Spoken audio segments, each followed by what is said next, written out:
tears glow. We'll sip our worries away, nice and slow.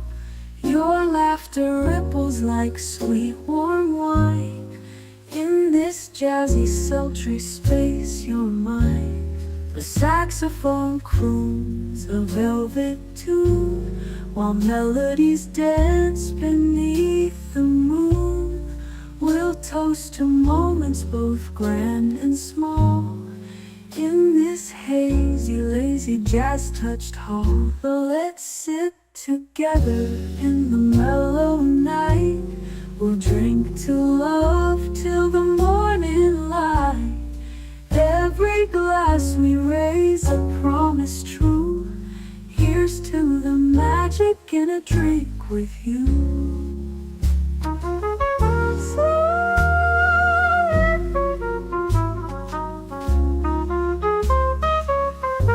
Your eyes, they sparkle with every click. Sweet rendezvous over a simple drink. We'll share our secrets in whispers low, just you and me where the jazz flows slow. The world outside fades into the mist, but here it's our own dreamy tryst. With each sip our worries drift away. Let's stay together till the break of day. So let's sit together in the mellow night. We'll drink to love till the morning light. Every glass we raise a promise true. Here's to the magic in a drink with you.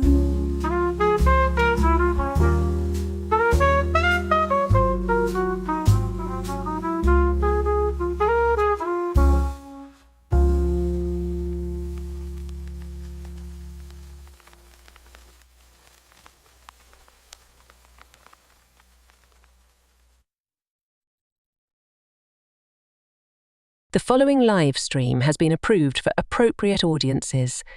It may contain occasional strong language and may not be suitable for younger or more sensitive viewers. Viewer inebriation is advised, though not mandatory.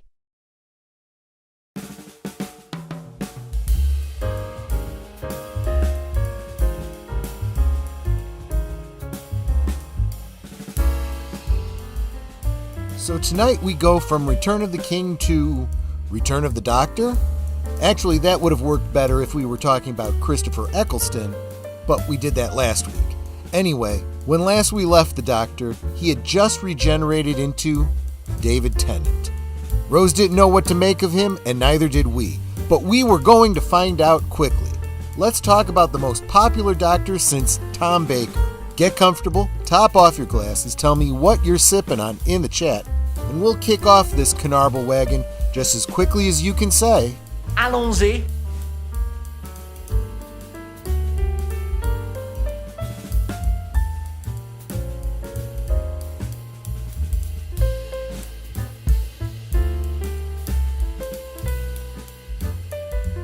Last Call is streamed before a live audience.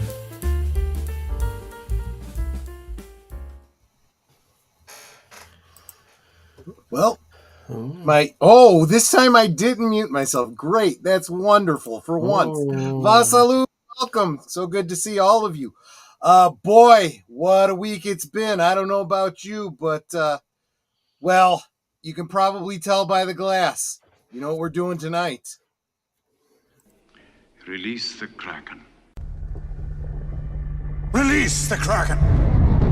The Kraken!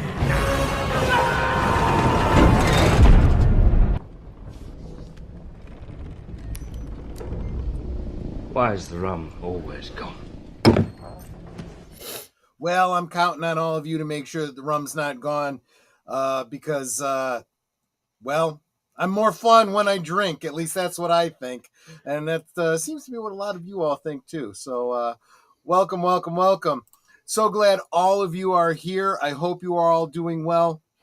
Let me first start by saying hi to my tin dog, No, that's not right. I'm not the tin dog. You're absolutely not. You're my best companion. Netter of Netters Network. How you doing, my dear? What are you sipping on tonight?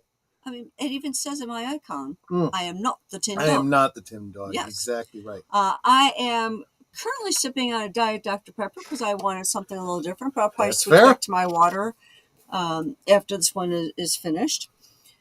And yeah, it's been a week. I got some extra duties assigned to me at work, and one of them I'm not looking forward to.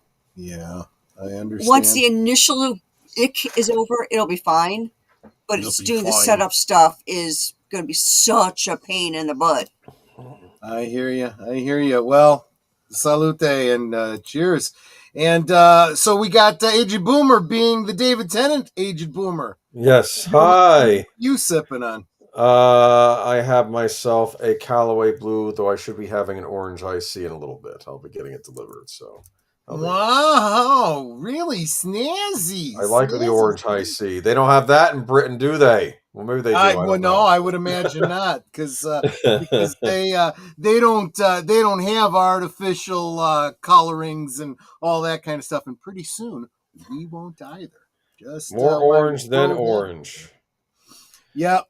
If you can't get your color from the natural items that you're putting into it, then maybe you shouldn't be coloring it. That's all I'm saying. Just saying. Let's say hi to the chat. That's what I'm saying. Starting with channel member JPRPH1 dropping the Canarble wagon, the fedora, the brown mumbler, and the channel logo. Welcome, my friend. Always good to see you. You are a wonderful supporter of the channel, as is the bird woman of YouTube, Connie Cleary, saying hello to everybody. You know, one thing I really like about Connie is after her stream is over, Yep. she goes back and she puts a comment on each stream saying thank you. Absolutely. I adore her for that. And it, you know, and I think she knows this too. It helps the engagement. It lets YouTube know that people like us. You really, really like us. Exactly. It's extra interaction that YouTube sees, and I super appreciate that. Absolutely. Also appreciate Curtis Selby, the tired midnight blogger himself. Welcome, my friend.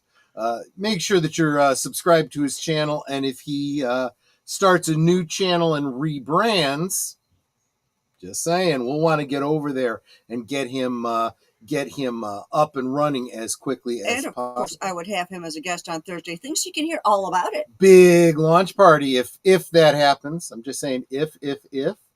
Let's see here. Big Al presents. We were just hanging out with him for the past couple hours. Thanks for joining Films with Friends, guys. Have a great show. Yes, as I alluded to, I don't think I alluded to it. I said it right out. We were watching Return of the King, finishing out the animated trilogy of Tolkien films. How'd you like it? Thank you. I did. I really did like it. It's a long, not a long film. It's not. It's what, about an hour and a half. Yeah. But they squeeze so much in and they cut so much out in order to make it happen. But there's an excuse for that, though, in the film. There absolutely is. It is a bard retelling the story, so the bard is leaving things out. Yes, it's a slimmed and in the real world it's slimmed down because they really didn't get to do the two towers. No, they didn't.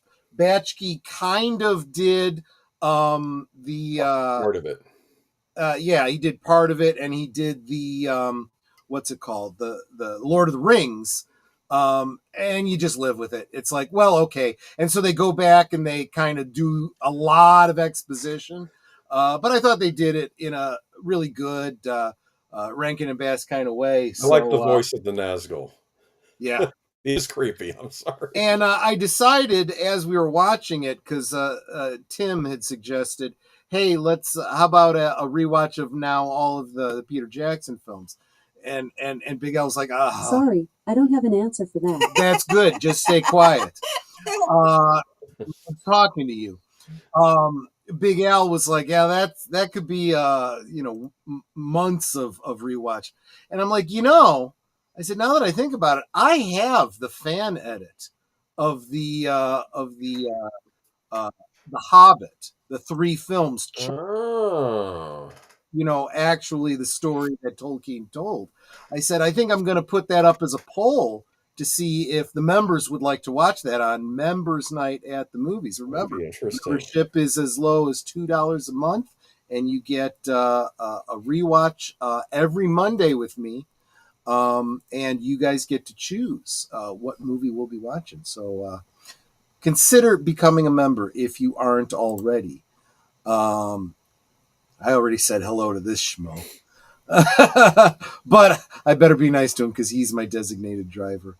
And I already said hi to this beautiful woman, my bouncer. You better be nice to her or she'll kick you out of here. I'm small, but I'm feisty. Actually, the fact is, she could kick us out of here too, Boomer, so we really better be nice to her. Can I do that again? Yeah, right. Jesse Green, welcome. See, that's the one advantage we have. I haven't shown her how to do everything yet. I gave her the rights to do it, but I haven't shown her how to do it yet. You should ask What I know how to do is play the outro and end the broadcast. You got to start somewhere, right? You should Jesse Green, welcome. You should ask Alexa who her favorite doctor from Doctor Who is.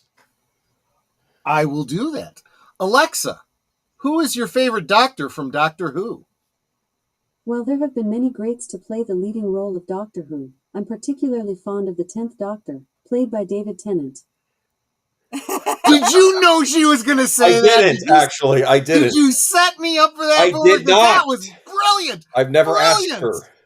Oh, that was so good. It dawned on me today. I wonder what she thinks of Doctor Who. That was just too perfect. Salute, deleted scenes. We were hanging out with you over there in the Return of the King rewatch. He says, as he does, because he knows how important it is. Like, share, subscribe, and become a member if you want me to keep doing this stuff. I need you guys to support me that way. It's the only way I can justify continuing to do what we do here. Hello, everybody, says Geek Flag with Nate Knows 1973. He sent me yet again a great little monologue that I didn't have a chance to edit. So I'm just going to have to read off what he sent to me, which I will do before we get started. Sorry, I didn't get a chance to do that, but that's how it goes. Troy's got a Thor mug. There you go. Absolutely. Welcome, Darth Plato. Another channel member, great supporter. And speaking of great support, Nate sends a $2 super chat to say, I'm taking it light and sipping on root beer. That is awesome. A good root beer can make you feel as giddy as alcohol, in my opinion. CluuStudio, also a channel member. Salute, Troy, Netter, and the third guy, Crown Royal. Good.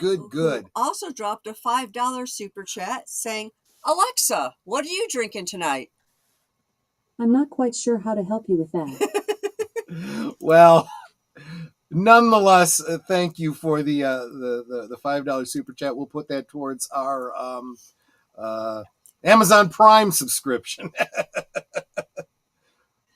Actually, I'm going to buy some banana Malibu rum with that. I know. We just recently found out that Malibu does a banana flavored rum, and that is, of course, something that Netter would very much enjoy. Tim Hayes, haven't seen you in a while. Welcome. He says, hail, Papa Pacelli. Good to see you. And another person that I have missed who has not been around for a while. Good evening, Leia Plus Size. Listening while doing some late spring cleaning. Spring cleaning. We are still waiting on the somewhat warmer weather. And then I've got to get out into the garage. There's actually some toys that I need to get out of there and dust off so that I can send them to Tony over at Analog Toys, all the way over there in Oz. I have promised them to him since Christmas. Promised them, though he doesn't know exactly what it is I'm sending him. and you won't either until he gets them. And if he wants to do an opening Yeah, we'll video, just have that's to up put him. a second mortgage on our house to pay for the postage. But yeah, we'll get them there. I always lie. Do you believe me? I believe no one till I see the proof. I trust but verify. Malibu does banana mango and watermelon along with their regular coconut. Interesting. Let's see here. Saying hi to each other. And Final Fantasy Fan 012, allons-y. Welcome. Good to see you. I think that is as good a place to start as any. Before we get to the presentation, I do want to read that opening scroll that Nate sent to me. Cool. He said, "I know tonight's doctor is David Tennant, but I feel we can't possibly discuss David Tennant without talking about Christopher Eccleston, the one doctor." Let me zoom in because it's actually a little bit small. Hopefully that doesn't change all of my screens. The man who brought the doctor in from the cold of his long winter. Eccleston's doctor had a darkness about him. Yes, he could be at times playful and lighthearted, but there was a weight behind his performance. That's why I never liked the idea of the war doctor. The doctor did what he had to do to save all space and time by ending the time war, and the only way to do that cost him his whole world. And I always believe that it was Christopher Eccleston's doctor did that. He saw it with those eyes. He did it with those hands. That's why in the episode The Empty Child, when he says those words, "This one time everyone lives." Yeah, that's right. He said it with a joyful sadness that this time he can solve a problem and cause no death or destruction. In some small way, give him a grace of forgiveness for what he had done. And when David Tennant has to be menacing or threatening, he's only picking up what Eccleston had put down. Well, that's my 2 cents. Your humble contributor, Geek Flag with Nate Knows 1973. I will say, I agree 100% with everything he said. It really is true, except, and this is probably a good pivot point to our presentation. Actually, my designated driver would know better than I would because he put the presentation together. I always felt so. The first episode with Christopher Eccleston, Rose, right? You see the story from Rose's point of view. Rose was a great companion to be the audience insert.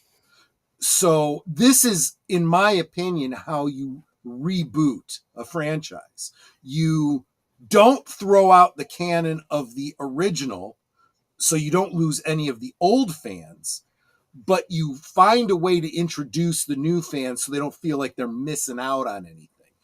And that's exactly what a companion is for. That's what Rose is there for. She's coming in the middle of a story and has no idea, just like we are. And when the doctor says, "Hi, I'm the doctor. What's your name? Rose?" Run. And they're in the middle of the adventure. And he starts explaining things to her as they go. They go back to her flat, and one of the first things he does as he walks in is he walks past a mirror. And he stops and he looks at the mirror and he looks at himself and he examines his ears as if it's his first time seeing himself. Yeah, that was a mistake. I agree with Nate. He should have at least, that should have been the doctor from the time where they could have even had Paul McGann and him be. I'll explain why I disagree with both of you on that. Okay. So we're coming in with and not only are we being introduced with Rose, we're being introduced with a very recently regenerated doctor, right? So he's fairly new to himself as well. Dealing with the PTSD and all that kind of stuff. But where I agree with you about the War Doctor, it shouldn't have been the War Doctor. It should have been Paul McGann. Oh, yeah. In my mind, it was always Paul McGann. We'll get to it next week. Yeah. Who fought through the Time War, and then we just didn't see the regeneration from Paul McGann to Christopher Eccleston. Yeah. So that's just my opinion on the whole story. But we did need the PTSD doctor, which is what how I refer to Christopher Eccleston, in order to get to David Tennant. This was a year of adjustment for the Doctor, where he is coming to grips with a new reality for him, right? A continuing to adventure in space and time, but now without the Time Lords to answer to or to help him when necessary. We did gloss over a little bit Eccleston. Maybe we didn't give him his due, but we see an episode time on him. We did. We there was one episode where he asks Rose, where does she want to go? And she wants to go see her dad. So he gives her all these warnings, your dad, you can't change history. It'll screw all kinds of things up. And what immediately happens, she ends up, screwing around with history. She saves her dad from getting killed. She holds herself as a baby. These are all things that for the Doctor was absolute no-nos, and it causes all kinds of havoc. And it's a situation that what the Doctor says is this never would have happened if my people were still around. They had safeguards in place. Now we have these extra dimensional entities coming through to whatever, which reminds me. Yeah, I would have loved if we had good writers and showrunners instead of chin balls and PTSD, a chronic grief RTD.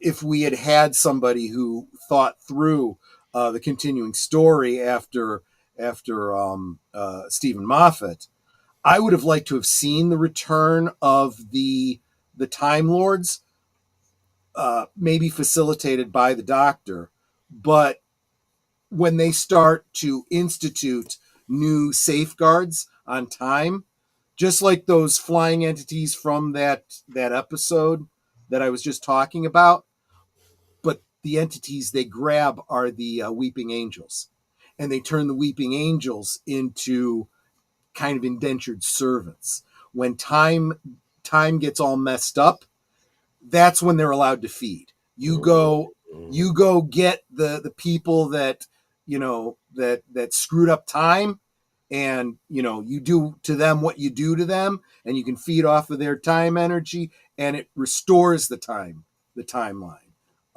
Anyway, that was just my thought. But so what happens is we have a post-traumatic stress, post-Time War Doctor dealing with his grief, and just as Batman needs Robin to keep him from going too dark, the Doctor has Rose to anchor him to a kind of humanity that he would have otherwise lost.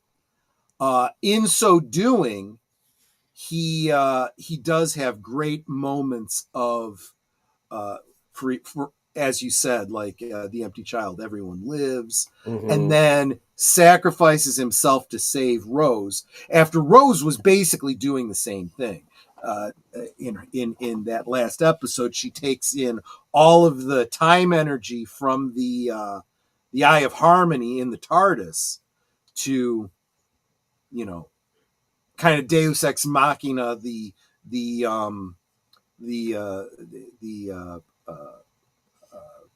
what are they called? The Daleks away, but it's burning her up. So the Doctor says, you can't stay like this. You'll die. So he takes all the energy from her, puts it back into the TARDIS, but now it's killing him. And he regenerates, and this is for the newer audience as well as Rose. They don't understand regeneration. So those of us that have been around, I was like, oh, he's regenerating. Yeah. Okay, let's see who the new guy is. Everyone else is kind of freaking out, including Rose. And that's where we probably start tonight. So, yes, let's go forward. We start with, here we are. There's the big old picture. It's Rose, yeah. This is considered by many of the New Who fans, this is like the classic era, kind of like our Tom Baker era, if you think about it. I agree. We begin with the Christmas invasion. We talked about it a little bit last week. This is our first Christmas special. Yep. Doctor had recently regenerated, and of course, aliens are going to invade the Earth or some such. Do you remember a lot of this? I remember he got angry at the Prime Minister because the Prime Minister decides to shoot the alien craft down as it peels away. Exactly, which of course did like a Klingon thing where he had a fight with the main alien guy. So the Ziggurats are invading the Earth, and this is where we start a lot of great new lore building. And especially with a Doctor who is coming off of a rather challenging. It's in a lot of ways, it's almost like we saw with Peter Davison, with Colin Baker, where you get this idea that sometimes the regeneration doesn't go so well. Well, he absorbed something from the Eye of Harmony, so exactly. So he was having a bit of a challenge here. So. And he does point out to Rose that he's still sorting himself out. He still doesn't know who he is. And he even has this great, I don't know what you call it, this soliloquy that he says to the leader of the Ziggurats. He says, I don't know, who I am. I'm a, dude in my gym jams, getting ready to fight. But that's what I guess I am. I'm a fighter, On Christmas morning in your jams. That's about on Christmas morning, yeah. and he says, but I guess what I am is I'm a fighter, and I fight for I fight for the Earth, and I fight for whatever. And he ends up killing the leader of the Ziggurats. Well, he gave him a chance because he said he beat him, and then the guy still, when he turns around, he still tries to some more second chances. He said, "I'm done." I tried. So, but and you get the impression that this Doctor, this John Pertwee, Tom Baker era, that we're like, I don't kill. I'm more Zen than that. Tom Baker, do I have the right to exterminate the, no pun intended, the, whole race, right. All that kind of stuff. That's done. He's been through war. He's been, responsible for the complete genocide from his perspective of two races. At least, maybe more, really. But he still gets angry when the Prime Minister orders the hit. Yes, he does. So now you see a reset for him. It's okay. Yeah. I don't kill, but I will minimize killing. And, he sees that as acceptable. If I have to kill one to save thousands, maybe millions, okay, that's fair. He's met with the horrible decisions, that he's had to do. Exactly. So, but then what we get is the lore building of, we realize that UNIT is still around. Yeah. Right. And we get some mention of Torchwood. That was who made the decision. It was Torchwood.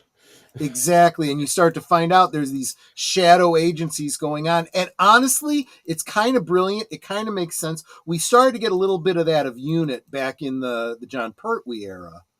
But you realize with all this extraterrestrial stuff going on, you're going to have other government agencies form. Yeah. It's like, look, Doctor, you're not always going to be around. And this is the natural progression of us having to learn how to protect ourselves. And we are not as advanced as these aliens coming here. We need to make it very clear. We will F you up to the extent that we are able to protect ourselves. Stay the hell away. Maybe get their hands on some alien technology too. Yeah. I often thought that was part of Torchwood. But he It asked really Rose, "Is is. my appearance okay with you?" She says yes, because I guess she thinks he's good Oh, looking. I'm sorry, I got behind on the chats, but Yes. thank you for the $2 super chat, Nate. He's saying, "Preach, brother, preach." I was talking about you know, the the yeah, when I was talking about the Eccleston eras. Okay, yeah, you guys are talking to each other. Real Wade Nation Gaming Clips. I'm going to be Netter and I are going to be joining him for a watch party of Tron and Tron Legacy on, I want to say it's May 3rd, whatever that Saturday is. I can't remember if that's the 3rd or the 5th or what it is, but I will let all of you know when that is. Keep an eye on my community tab. The Tennant era was the era I introduced my nephew to Doctor Who. When he was a little boy, he would watch it with me all the time as a kid. He is still a fan now. Is he still watching New Who? I mean, well, I mean, that's no, we won't get into that. Let's get back to David Tennant. So yeah, we get this whole. We realize that maybe he's going to be at odds sometimes with the humans he's actually trying to protect. Yeah, and we were also introduced to Rose's mom. No, we were introduced to her last season. Well, we were. That's true. She actually helped her restore the TARDIS to get back to the future, and because she was at least telling Rose, "Give this up, live your life here." And Rose, but then she actually comes around and helps Rose in the end, which I thought was interesting character development on the mom's part. But she, of course, is in a lot of ways the comedic character. Yes. She there's this great bit about, "I never thought I would die being murdered by a Christmas tree," or something like that. I can't remember exactly what the line was, but it's actually kind of brilliant. Oh, and the other thing is you get one of your first. Well, maybe it's not, because we had Captain Jack in previous episodes, right? But we're establishing that we're now going to do some tongue-in-cheek adult humor, because as he's convalescing after his regeneration, Rose says something about he's an alien. He's got 2 hearts, and she looks at him and she goes, "Really? Is there anything else he has 2 of?" It's a good question. Anyway, but this was the Christmas special, the first of the Christmas specials that would become an annual tradition over in England, and would not become an annual tradition over here in the United States or North for a little while. But yeah, I would argue that the first Doctor Who Christmas episode was an episode way back during the first Doctor's era. It was called The Feast of Stephen. Oh, and it wasn't really like this one, King Christmas. Stephen? It wasn't really a well, they played on that, yeah. Okay. But it wasn't a Christmas themed episode, only that as they were hitting different points in time, in one quick brief moment, they materialized somewhere where it was Christmas, and then they left. And at the end, in the epilogue, of the story, I think, was it Susan who brings out a tray of eggnog or something like that. "Happy Christmas, everyone." And he's like, "Oh, that's right. When we stopped at such and such, it was Christmas, wasn't it? Well, happy Christmas, everybody, and happy there you Christmas go. to you." And William Hartnell turns and breaks the fourth wall and looks right into the camera and says, "And happy Christmas to all of you at home." That was nice. I like yeah. the kids at home. Yeah. No, my nephew does not watch it now, but I mean, he likes to go back and look back at the good years of True Who, the new, like so many of us. Yeah, so he really is. He really is a true fan. Final Fantasy says David Tennant, the Doctor Who, no pun intended, has a South London accent instead of his natural Scottish burr. But there is an episode where he and Rose, and we may be coming up to that. And they actually end up fighting a werewolf in Scotland. No. Werewolves in London. No, they weren't in London, though. That's just it. Well, they meet Queen Elizabeth, and was it Queen Elizabeth? No, Queen Victoria. I'm sorry, Queen Victoria, and when he first meets the doctor affects a Scottish accent. There you go, very good, Queen Victoria. He affects a Scottish accent, and he refers to himself as who was the Scottish companion from the Jamie? Jamie, was it Jamie Crimmins? I think so. That's the name he claims. Yes. And his accent goes in and out, and Queen Victoria calls him on it. He's like, okay, yeah, you're right. I'm being duplicitous. Queen Victoria, I know I think they're werewolves in this, right, or something. Yeah, I don't know. Anyway, they're she is not. Yeah. They deal with the lore about the Hope Diamond and the curse behind it. Oh yeah. And you come to realize that the royal family, and there was all this talk about the royal family having a blood disease, which this is all actual history. Well, it turns out that there was some alien influence that was causing what would be interpreted as lycanthropy, turning into a werewolf and all this kind of stuff. Like on the full moon or something. They had used the Hope Diamond. It had special properties that you take moonlight and it would, I don't know, it would stave off the change. Or I actually am kind of forgetting the whole story. But she was not happy with the doctor at the end of this episode, and I remember, and rightly so. And she goes, "We're going to start an organization to combat things like this, and we will call it Torchwood." And then it sets up centuries in advance what we see in the present of the Christmas invasion. Exactly. He's already seen the ultimate results of it, but here you're seeing the why of it. And it's really difficult for the doctor to argue because he gets such a dressing down from Victoria. Because it's kind of pointed out to him, you have this very cavalier attitude about all this stuff. You don't look at it from our point of view. We're trying to friggin' survive here against things we can't even possibly begin to understand. And you're not always around to save the day. So you are not in a position to judge us for what we need to do to protect ourselves. It's actually in the Tennant era. We'll get to this more in the third series that he's in, how the doctor sometimes doesn't quite understand humans. He gets a little arrogant sometimes, and it kind of costs him sometimes. Yeah. So Darth Plato says, fun fact, Victoria always wore black after Prince Albert died in 1861. Let me tell you something. Mm-hmm. Not only do we know that, we helped make reproductions of a couple of those black dresses that she wore for reenactment events. So we know very intimately the gowns that she wore. And when we were on Queen's duty, we weren't protecting the Queen. We were protecting the dress. Yes, and those sleeves were murdered, put together and put on. Yeah. That was I think the hardest part of putting the dress together were the sleeves. Yeah, I did I do the sleeves on your tea gown? I think you tried to help me, but I still ended up doing it myself. And one is slightly puffier than the other. It's just murder. It's just absolute murder. I did not do that part on Victoria's dress. Let me tell you. Nope. So the name I did do some of the handwork because I was just pretty meticulous about that. But the name of that episode was Bad Wolf. Tooth and Claw.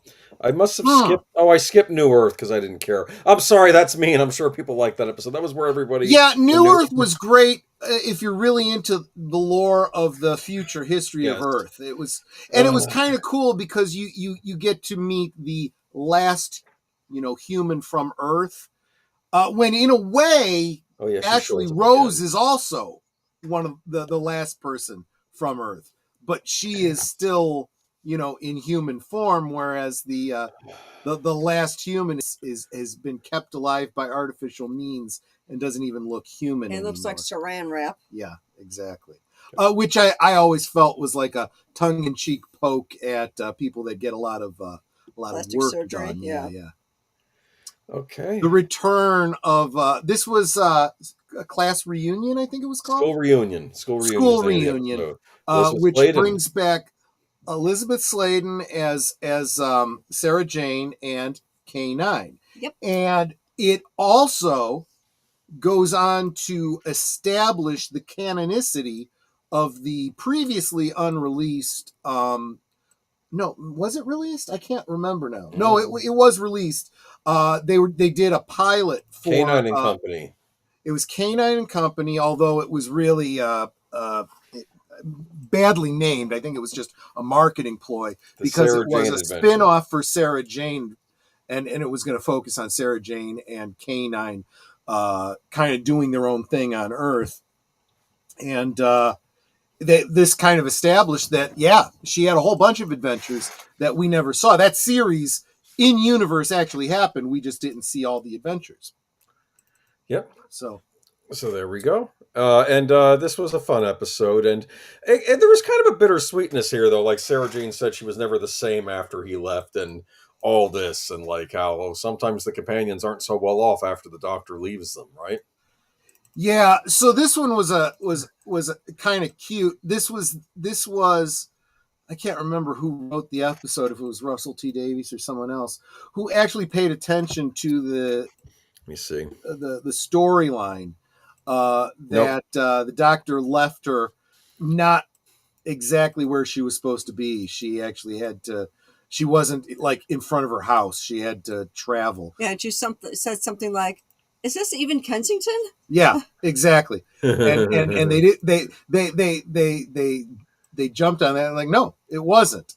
And he just left her there, and but it was brilliant. It was like for the Sarah Jane fans, the old time fans, it was like that this was the primary touchstone to all the canon that went before. It's like, no, all the stuff that we saw before, that all happened. That's all canon. We're keeping that alive. This was why the fans were able to embrace this new era of Doctor Who. And it was very touching too. I think almost every episode that Liz Sladen was in the new era brought a tear to my eye. There was a great bit at the very end where when she realizes that he's the Doctor, she's not too fazed by it because she'd already seen John Pertwee to Tom Baker. But the 10th Doctor responds to her exactly as you would expect the Doctor to respond, like seeing an old friend. And when he's saying goodbye to her and he goes, my Sarah Jane, it's like, Yeah, my Sarah Jane. And you were always my Sarah Jane. Geekflex says we should do an episode about our favorite companions. Maybe in the future. We'll have some time lapse between now and then, but maybe our top 10 companions. We're going to be talking about one of my favorite companions tonight, actually. So that's good. But moving on, though, we have... Wait a minute. Rose and Mickey Smith. Oh, for crying out loud. I was going to say, if Rose or Sarah Jane aren't your favorite companion, what the hell, man? No, we are going to talk about my favorite companion. Oh, interesting. But neither of those two. Well, we're going to move on. Sarah Jane is almost there. She's like a very close second. Well, I'll tell you who. No, my favorite companion is Sarah Jane. My second favorite companion is K9. Fair enough. I don't know. Well, my favorite companion really is Chameleon. I mean, he was incredible for the 1.5 episodes he was. I'm kidding. He's the George Lazenby of the companion. Oh man, what? I just don't understand, dude. We can't get the robot to operate. It's a chameleon robot. You can just pick an actor and have him pretend to be Chameleon, and they'll just be like, that was the whole point. Yes, just like find the an actor to play him, and this is how I look like when I'm not the robot. I look like this. They didn't do that. Anyway, moving on to I kind of skipped the Girl in the Fireplace episode, but that had Mickey Smith in it. That one was by Stephen Moffat. Okay, that might be why I skipped it. Um, I'm sorry. I'll be good. I'm sorry. Stephen Moffat, I think, wrote the best Doctor Who episodes when he wasn't a showrunner. Fine. He took great advantage of the time travel element to tell good stories, which is not something you can necessarily say of all the eras of Doctor Who. They played fast and loose with time travel, and they didn't make maximum use of it. Whereas I feel like Stephen Moffat really did. The Girl in the Fireplace tells the story of Madame de Pompadour in a very interesting, almost kind of a love story, idea that the Doctor, could actually have feelings for somebody. Okay, well, we'll touch on that later in a later episode. In a very, very creepy Let's go to the Cybermen. Let's just do it. All right. We have the two-parter, The Rise of the Cybermen and the Age of Steel. This is the introduction of the Cybermen on this Doctor Who series. Instead of them coming from Mondas, instead, the Doctor and Rose and Mickey Smith end up traveling to an alternative Earth where things are different. Great Britain has, of course, blimps in the air because on all alternative Earths there are always blimps. Fringe. Yes. No, not fringe. It's not blimp. What am I looking for? Dirigibles. There you go. That's always a thing. I want to say hello to Evelyn Hampton. Good evening, everyone. Sorry that I'm going to guess you're going to say can't stay. Evelyn, I know you haven't been feeling well, but I appreciate you stopping by to say hi. I will be in touch very soon. I hope you are feeling better, much better, very, very soon. Anyway, yeah, so here's a big two-parter. They end up in an alternative Britain. This Britain has a president instead of a prime minister. And that gentleman in the lower left there is Rose's father. I mentioned him in the previous season with Christopher Eccleston, same actor. So in other words, she's like, oh my gosh, my father's alive. And he's like, oh my gosh, I have a daughter in another universe. And he is a rich businessman on this Earth because, as you know, in the original one, he kept trying businesses and they kept failing, remember? And his wife always picked on him for that. But no, on this Earth, he actually became a multimillionaire billionaire. He actually figured something out on this alternate Earth. And he's still married to her mom, but they never had her in this alternate Earth. And yes, you remember who Rose is in this universe? She hears her say something about Rose. Yeah. No, I don't remember.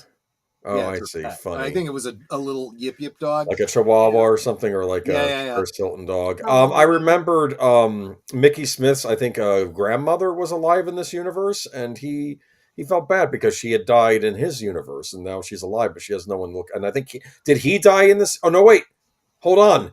There's another Mickey Smith in this universe, as I recall. Yes, right? there is. And he's called Ricky. He's called Ricky in this universe. Yes, I remember that, and I think he gets killed, if memory serves, fighting the Cybermen, and then Mickey stays behind to take care of Ricky's grandmother and pretend to be him. Yes, I remember that. Which was kind of a nice thing, yeah. Darth Plato says, was that supposed to be Britain as a republic? That's a great question. They don't answer questions like that, but there is a lot of implications that would allow you to imagine things, explanations like that. They'll just drop a line like the president of England, and you can imagine what implications are related to that. So here we start my first big beef with New Who. I don't like the Cybermen. There, I said it. I don't like these new Cybermen. No. I'm wondering if you and I, because I don't disagree with you, but I'll be interested to see if you and I feel that way for the same reason. Okay. But I was able to, eschew the problem here, saying, you know what? But these Cybermen aren't the same Cybermen. They aren't. They're not the Mondat They're an Cybermen. alternate universe Cybermen. So if they're not quite right out, I'm trying to like them. Let me put it to you that way. They have guns built into their arms instead of having the cool pistols they had in the old show. They apparently the There's voices a certain they logic used, to that, though, if you think about the it. voices for them actually were the voices they used in the Big Finish productions, so they were kind of keeping it in line with that. Sure. I know the Doctor makes some point about how you think you're evolving or something, but this you've just stopped. This is where you are, and this is where you'll always be. That kind of bothered me because I consider the Cybermen an advanced alien enemy that were not this. Of course, I think Neil Gaiman actually sort of fixes that later on, but we'll get to that later. Yeah, I don't know. I mean, these were the Cybermen we got, and they were my favorite Doctor Who Maddy from the old show. They're here again. So they and actually, what's interesting about setting things on an alternate Earth, you can do a lot. Like you can have the Cybermen actually doing a lot of damage on this alternate Earth, and the Doctor has to stop them. So, like on this alternate Earth, like the regular people aren't ignorant of all this stuff now. Now they've dealt with it themselves. And I'll say this: I have complained that Doctor Who doesn't deal with terrestrial threats, but I would argue on this Earth, the Cybermen are kind of a terrestrial threat. They're from the human race. In a way, this is another kind of. This is not the same Earth, but it does kind of nod to that episode during the John Pertwee era. Was it John Pertwee? I think it was John Pertwee, where he travels to an alternate Earth, kind of a mirror universe. That was Inferno, but I as you know, I love that. That might be one of my favorite. That's one of my favorite. I agree with you, but again, it is, and we also talked about it at the time. There was also the episode where he travels to end space or whatever it was.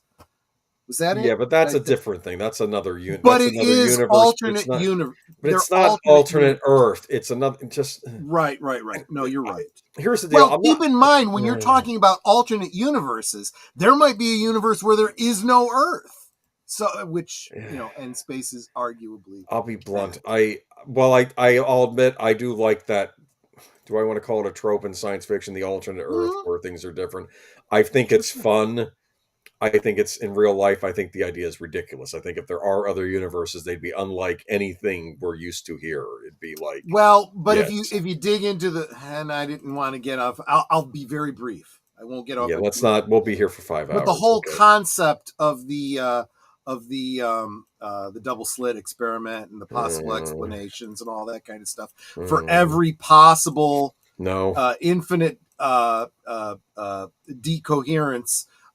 Every possible choice, every possible possibility, there's in theory an alternate universe. But again, that's based on the predicate that there are infinite universes. If there's not, then that's not the case. Then nothing has a consequence. Well, that's what I don't like about personally. No, this is what I mean. I'll at least admit that in that Crisis on Two Earths DC animated movie, that Owlman went nuts because he was basically saying, "Oh, look at this! Here I'm a conqueror, another planet. I'm a shoe salesman." Like he's like, it doesn't matter. No choice I make matters. And he argued the only choice that would matter would be if I could figure out a way to destroy the first Earth. There were no choices made and just destroy.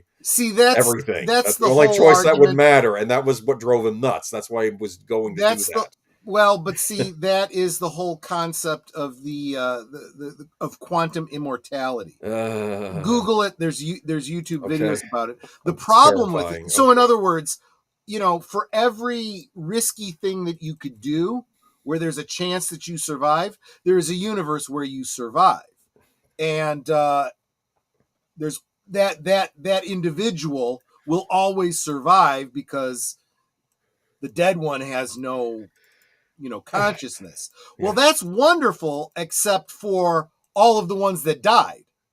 And if you are the one that died, you don't give a crap that there's an alternate universe version of you that survived. You're still dead. So the point being, these alternate individuals are not you.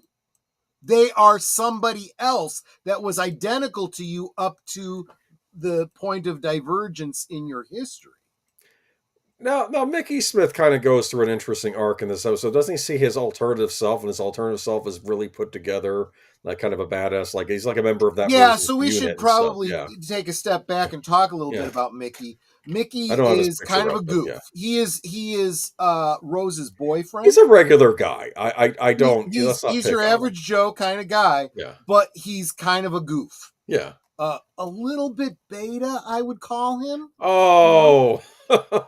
And in fact, going back to the school reunion, he, as he's finding out, about Sarah Jane and K9 and stuff, he's like, so I'm the tin dog. In other words, he's analogizing himself to being the K9 of this their current modern group. era. And as an audience, if you understand who K9 is from being an older fan, Yes. you're like, oh yeah, I kind of see he's kind of like K9, right? And he doesn't like that. And that's where the whole phrase, I'm as not the tin dog. yeah, right, exactly. As Netter said, I am not the tin dog. But in this episode, he sees a version of himself who's clearly not the tin dog. The tin dog. and so what ends up happening is he does end up staying. He chooses to stay here because in our universe, his grandmother died, right? His grandmother's died. He feels an obligation to stay and take care of this grandmother because his version, this universe's version of him has died, right? It's a chance to make them both whole. And he says there's really nothing for him over there because the only other thing would be Rose. She's not and Rose interested. is off traveling with the doctor. She doesn't want him as a boyfriend anymore. I mean, she's kind of said that. I mean, she wants other things. So yeah. Oh, Geek Flag. Mickey was whipped like a donkey, dude. I know. I always used to say redheaded stepchild, but Final Fantasy fan was bringing up who David Tennant is married to in real life. We were going to get to that a little later. Yeah. What did I skip over here? Are we just jumping right into the Satan pit? Yep. I think I skipped Idiot's Lantern. Sorry. The Impossible Planet, and then the Satan Pit. I don't know. I'm sure I'm skipping episodes because I was terrified to have to do this all in 1 week. This should have been a Halloween episode. This was scary ass crap. This episode of Doctor Who scared me maybe as much as The Exorcist scared me as a kid. Well, basically, it's setting up the fact that this is basically a devil, or the devil is trapped in this thing, and like the doctor's like, don't exist. I don't believe in that. It says, who put you there? And he's like, the guardians of light, who I assume would be angels or something. And like he's not buying any of this. Like, I exist before the universe. The universe was always there, and I'm like, he's having all these arguments and stuff about this, which I think is more Davies and putting his but it does establish that. And this is probably a good time to bring this up. We're going to see this as I pointed out. We have a very shell-shocked doctor in Eccleston. Yeah, we have a healing doctor here who is coming back into his own, and the upswing of that is he starts to get a little bit arrogant. So when he starts to encounter an individual like this, who and later on with the weeping angels and so on and so forth, this whole idea of these beings that are older than the Time Lords, suddenly that's humbling again for the doctor. Okay. Yes.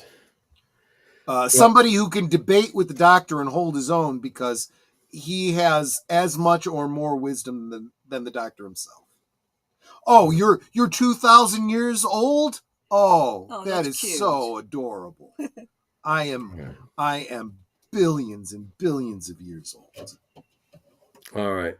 So I think I'm skipping now to the finale. I'm sure there's Love and Monsters Fear Her. I'm sure these were good episodes. I just don't remember them. I'm sorry. But if anybody has any, people will yell at me for missing out on some episodes. But I think I want to go right to the finale. Oh, yeah. This is the big finale. Mickey Smith is back. Well, first off, what was neat about it is all around England, people are seeing ghosts, right? Yep. These images of these creatures appearing, and they're like, oh, they think it's their loved ones or something. And then we realize No, it's the left. It's the Cyberman from the other universe trying now to Right. materialize on proper Earth, right? Right. But there's going to be more to it than that. So here we have the Cybermen appearing. Torchwood's involved somehow, I think, right? Yep. Because I think they infiltrate Torchwood. They end up taking over. And that is the actress's isn't name. that who the chick is on the right there? She's the representative of Torchwood. Yes, she's the head of Torchwood. Yes. And so now we have the Cybermen, so they're coming over. And I think the humans on the other side know this, and they're trying to also cross over to stop this from happening. Because they've been trying, because they said for months we've been trying to dismantle the Cybermen and get rid of them. And, it was hard to do it because there were plants all over the world, I think, right? And they were busy fighting a war with them. But now the Cybermen were trying to escape between dimensions now. But then, of course, somebody else shows up. Daleks. The Daleks, and this is one of those right, who would win in a fight? I was mad. I was mad. Why? Because the Dalek kicks their ass, and the thing is, when you were a kid, I remember I bought this little plastic miniature set. I think the Warhammer people put this out, where it was like Dalek and Cybermen miniatures you could put together. I used to put them together and paint them. They were tiny little, they like World of Warcraft style, and the idea is you could have a little war game with your Daleks and Cybermen, but you never knew who would win because they never really crossed paths on the old show. But they finally crossed paths here, and they have an argument with each other. That was kind of funny. Remember, they were saying your design is inelegant. That's what that Cyberman says about the Dalek. Can I real quick? Can we back up to the previous Go ahead. Let's thing do it real quick? Yes. Mm-hmm. So again, this is Jackie Tyler, right? Rose's mom. Yep. Played by Camille Kanduri. Mm-hmm. If you have never seen, she's been in a lot of things. She was the female lead in King Ralph. If you ever saw that comedy with John Goodman. I just got to say, again, I have a type, and she's just gorgeous. And I know a lot of people really like Billie Piper, but I was like, I'm sorry, her mom is the hot one. It's just yes, she was the comic relief, but that's fine. And I know she was meant to be the not only the comedy, but a little bit annoying. The Doctor, tended to get annoyed by her, and I was like, any episode she was in, I was like. But she's also inserting questions members of the audience would have. Let's be honest here. No. Good point. Absolutely. And honestly, that's what all the companions are there for. To, not assume that the audience would know. You're not all old time fans. Let's, make sure, you know what's going on. In original Who, it would be a closer fight. Daleks on the new Who are way overpowered. I would also argue these are newly made Cybermen. These are not of course, according to the Doctor, they're not going to evolve. Okay, I'm sorry. Mm-hmm. Little lines like that bother me. I'm sorry, because I'm an old school Doctor Who fan. Like, he made a comment in one episode, oh, TARDISes were grown. I'm like, really? Where did that come from? And don't even try bringing out, it was in the snot, and then just... it doesn't matter. It was never really established. I assumed it was just high technology from an advanced alien civilization. Sure. What's to say that it wasn't, high technology that had to do with, biotechnology? Okay, why not? I like that idea. Okay. All right. As long as it doesn't actually break canon, as long as it's establishing new canon, I don't really have a problem with it. Isn't them taking a Torchwood scientist and sucking his brains out or something? Or something like that. Yeah. You realize those plungers can do a lot more than just grab things. Yeah, they can clean pipes really easily. Oh, that was rather horrifying. So look at the Dalek on the right. The other armature that he has is the Dalek laser, or whatever the sidearm is. Do you know what that prop is? No. Or at least what it was on the original? Have you ever seen a paint roller? Yes. Take the soft part off. That's what that was. So literally made out of the stuff from the janitor's closet. Okay. Anyway, that's the way all of this stuff came into existence. Yeah. Yeah, the original and those were, plungers. That's Yes. what those were. Okay. Yeah. And the original sonic screwdriver was actually A tire gauge. Tire gauge. Yeah. Yep. Interesting. Anyway, No. Actually, that's wrong. The second sonic screwdriver was a tire gauge. The first one was a pen light, and it was the second Doctor who had it. Now, I think the Daleks were also sort of trapped between dimensions, or they were somewhere. I know that there was a thing. There was an infinity arc, is what it was. Yeah. It was a prison that the Time Lords invented. The Time Lords had Daleks used. in, yes. And so this is actually the explanation of why the Daleks survived the Time War. Because then they open it up and a ton starts spilling out. Off. Yes, it's like a TARDIS on the inside. It's like they were outside of time and space in this prison, and now they've been released. So unfortunately, the Daleks have returned. Yeah, so here we have the Daleks back, and Daleks fighting Cybermen. Cybermen are killing everybody. Daleks killing everybody. It's a free for all on Earth. Torchwood gets pretty messed up in this episode too. I think the bunch of them get converted into Cybermen, as I recall.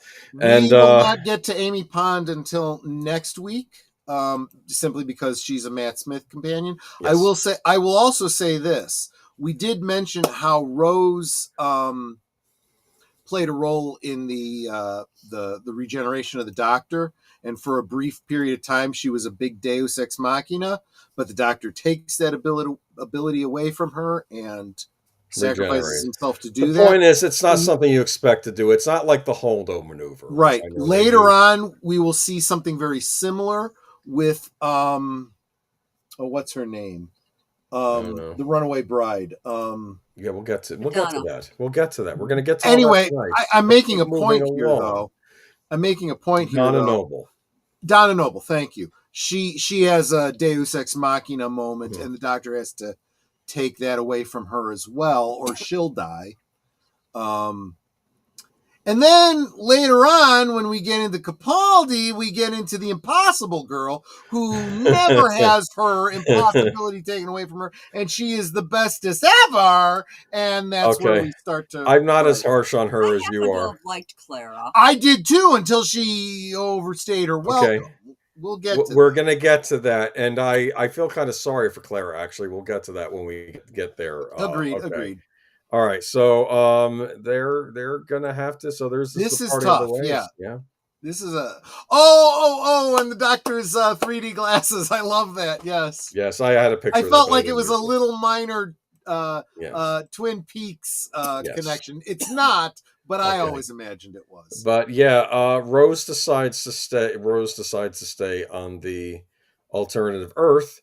Why? Because she has both her mother and her father. And her father back. And did her mother stay too? Her mother marries the other dad. They marries the dad from the other Earth. And because the mother on the other Earth died. Yes, during the just like Mickey takes Ricky's place. Yeah. Thereby making both sides of his family. And Mickey comes back to regular Earth because his grandmother on the other side finally died too. So he said, okay, Rose and Jackie stayed behind with the human Doctor.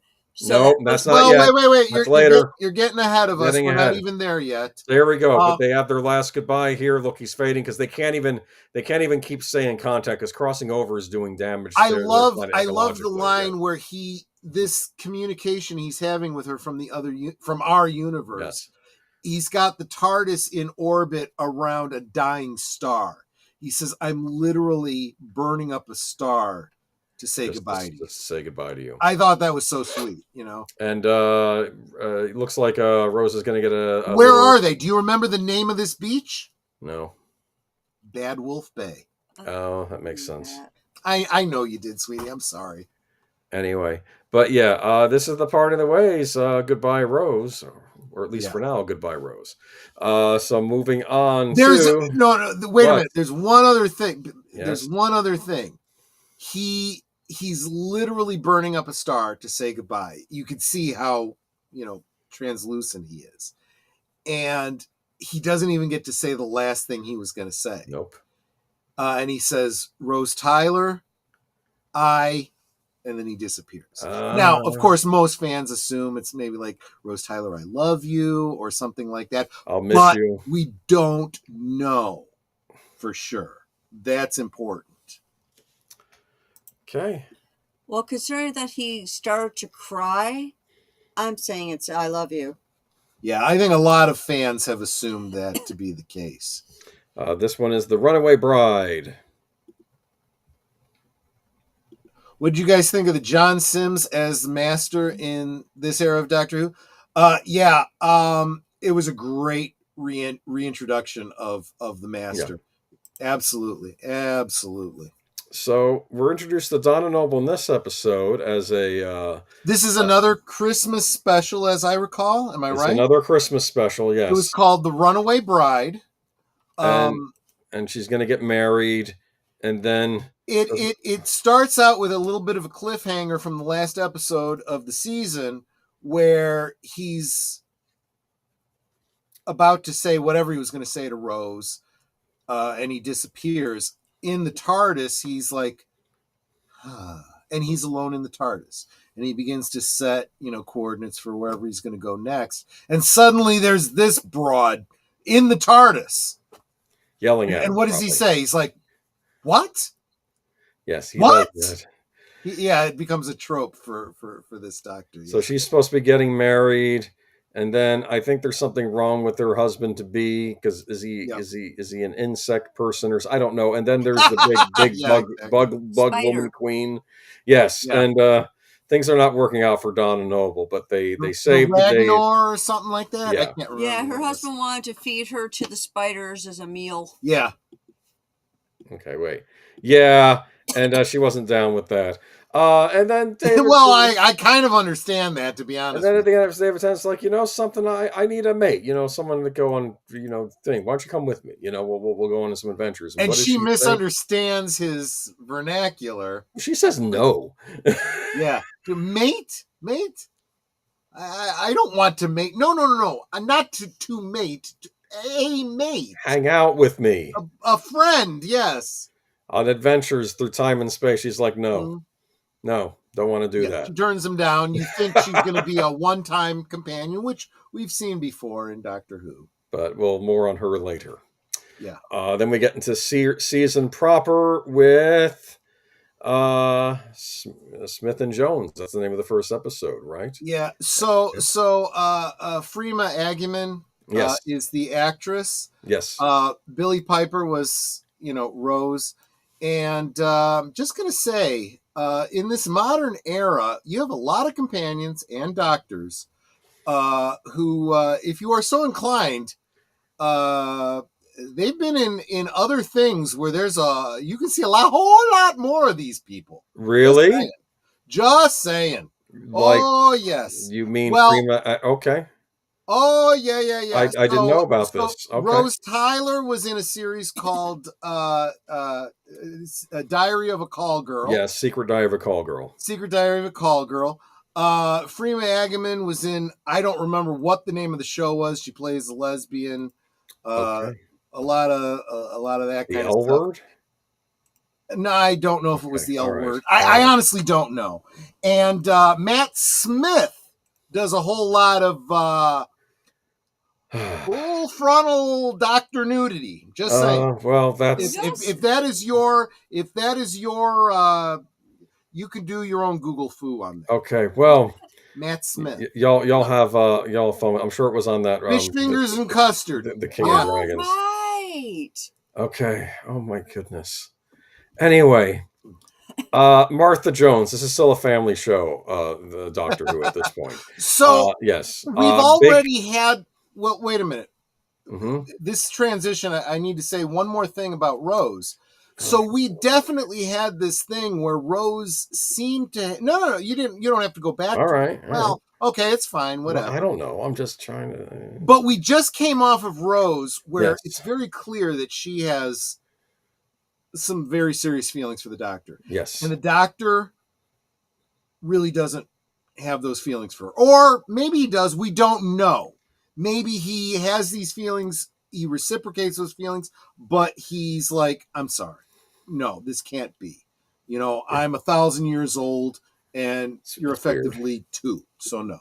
Yeah. We have Martha Jones. We have Martha Jones. Donna Noble. We have Donna Noble, who's like, no. Nah, none of that kind of stuff.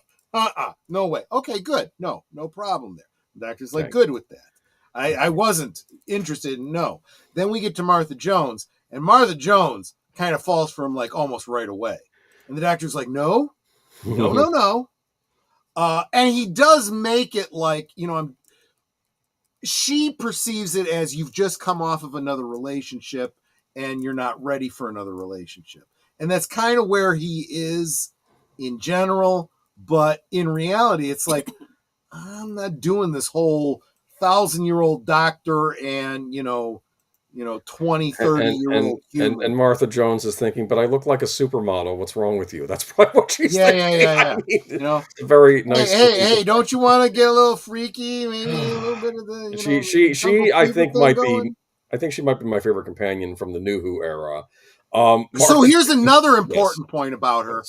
She is Dr. Martha Jones. That's true. She's a doctor. She is literally a medical doctor. She's like a newly graduated. So now they she's do a medical play doctor. with the whole doctor, Yes.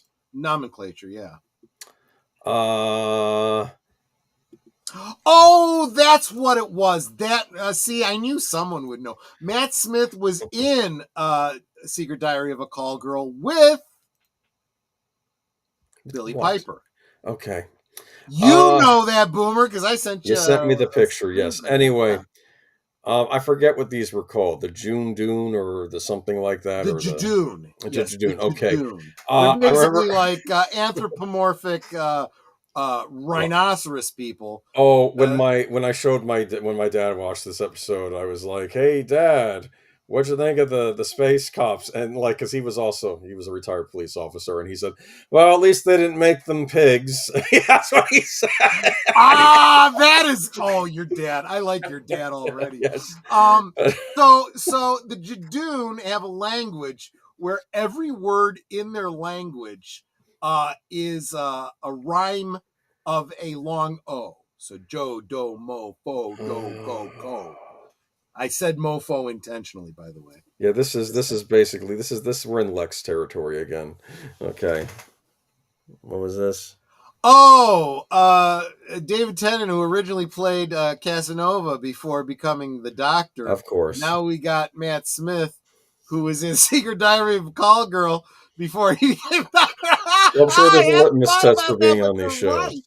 You're absolutely right.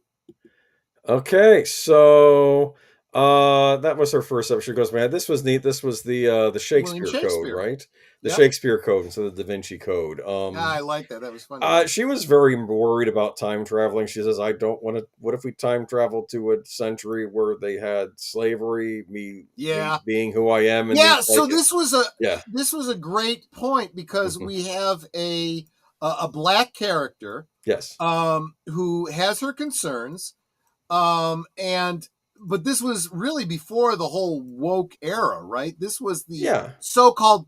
This is what they, when the wokosos talk about. Well, Doctor Who was always progressive.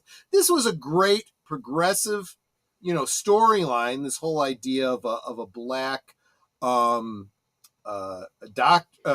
companion, I should say, addressing those issues, but without being freaking preachy and making you. It's funny because Shakespeare's kind of Bill Shakespeare's kind of falling for it. He says, "Oh, my beautiful Blackamoor," and he says, "Well, maybe skip that last part," which I'm sure he wasn't intending as being insulting, but it was, and it's like an old term, I guess. Yes, he specifically references one of his sonnets. I know the sonnet you're talking about.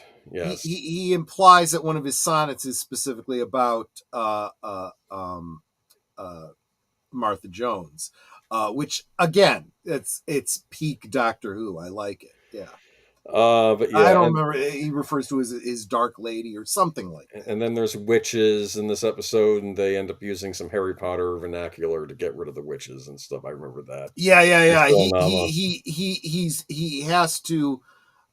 He's pointing out that they kind of obliquely reference the whole Isaac Asimov concept that sufficiently advanced science would appear as magic, right? To someone who didn't understand, and their science is based on rhymes and words and whatnot, and you're dealing with the bard himself, who is a wordsmith, right? Yes. And the doctor finds himself in a situation where he has to do a spell, right?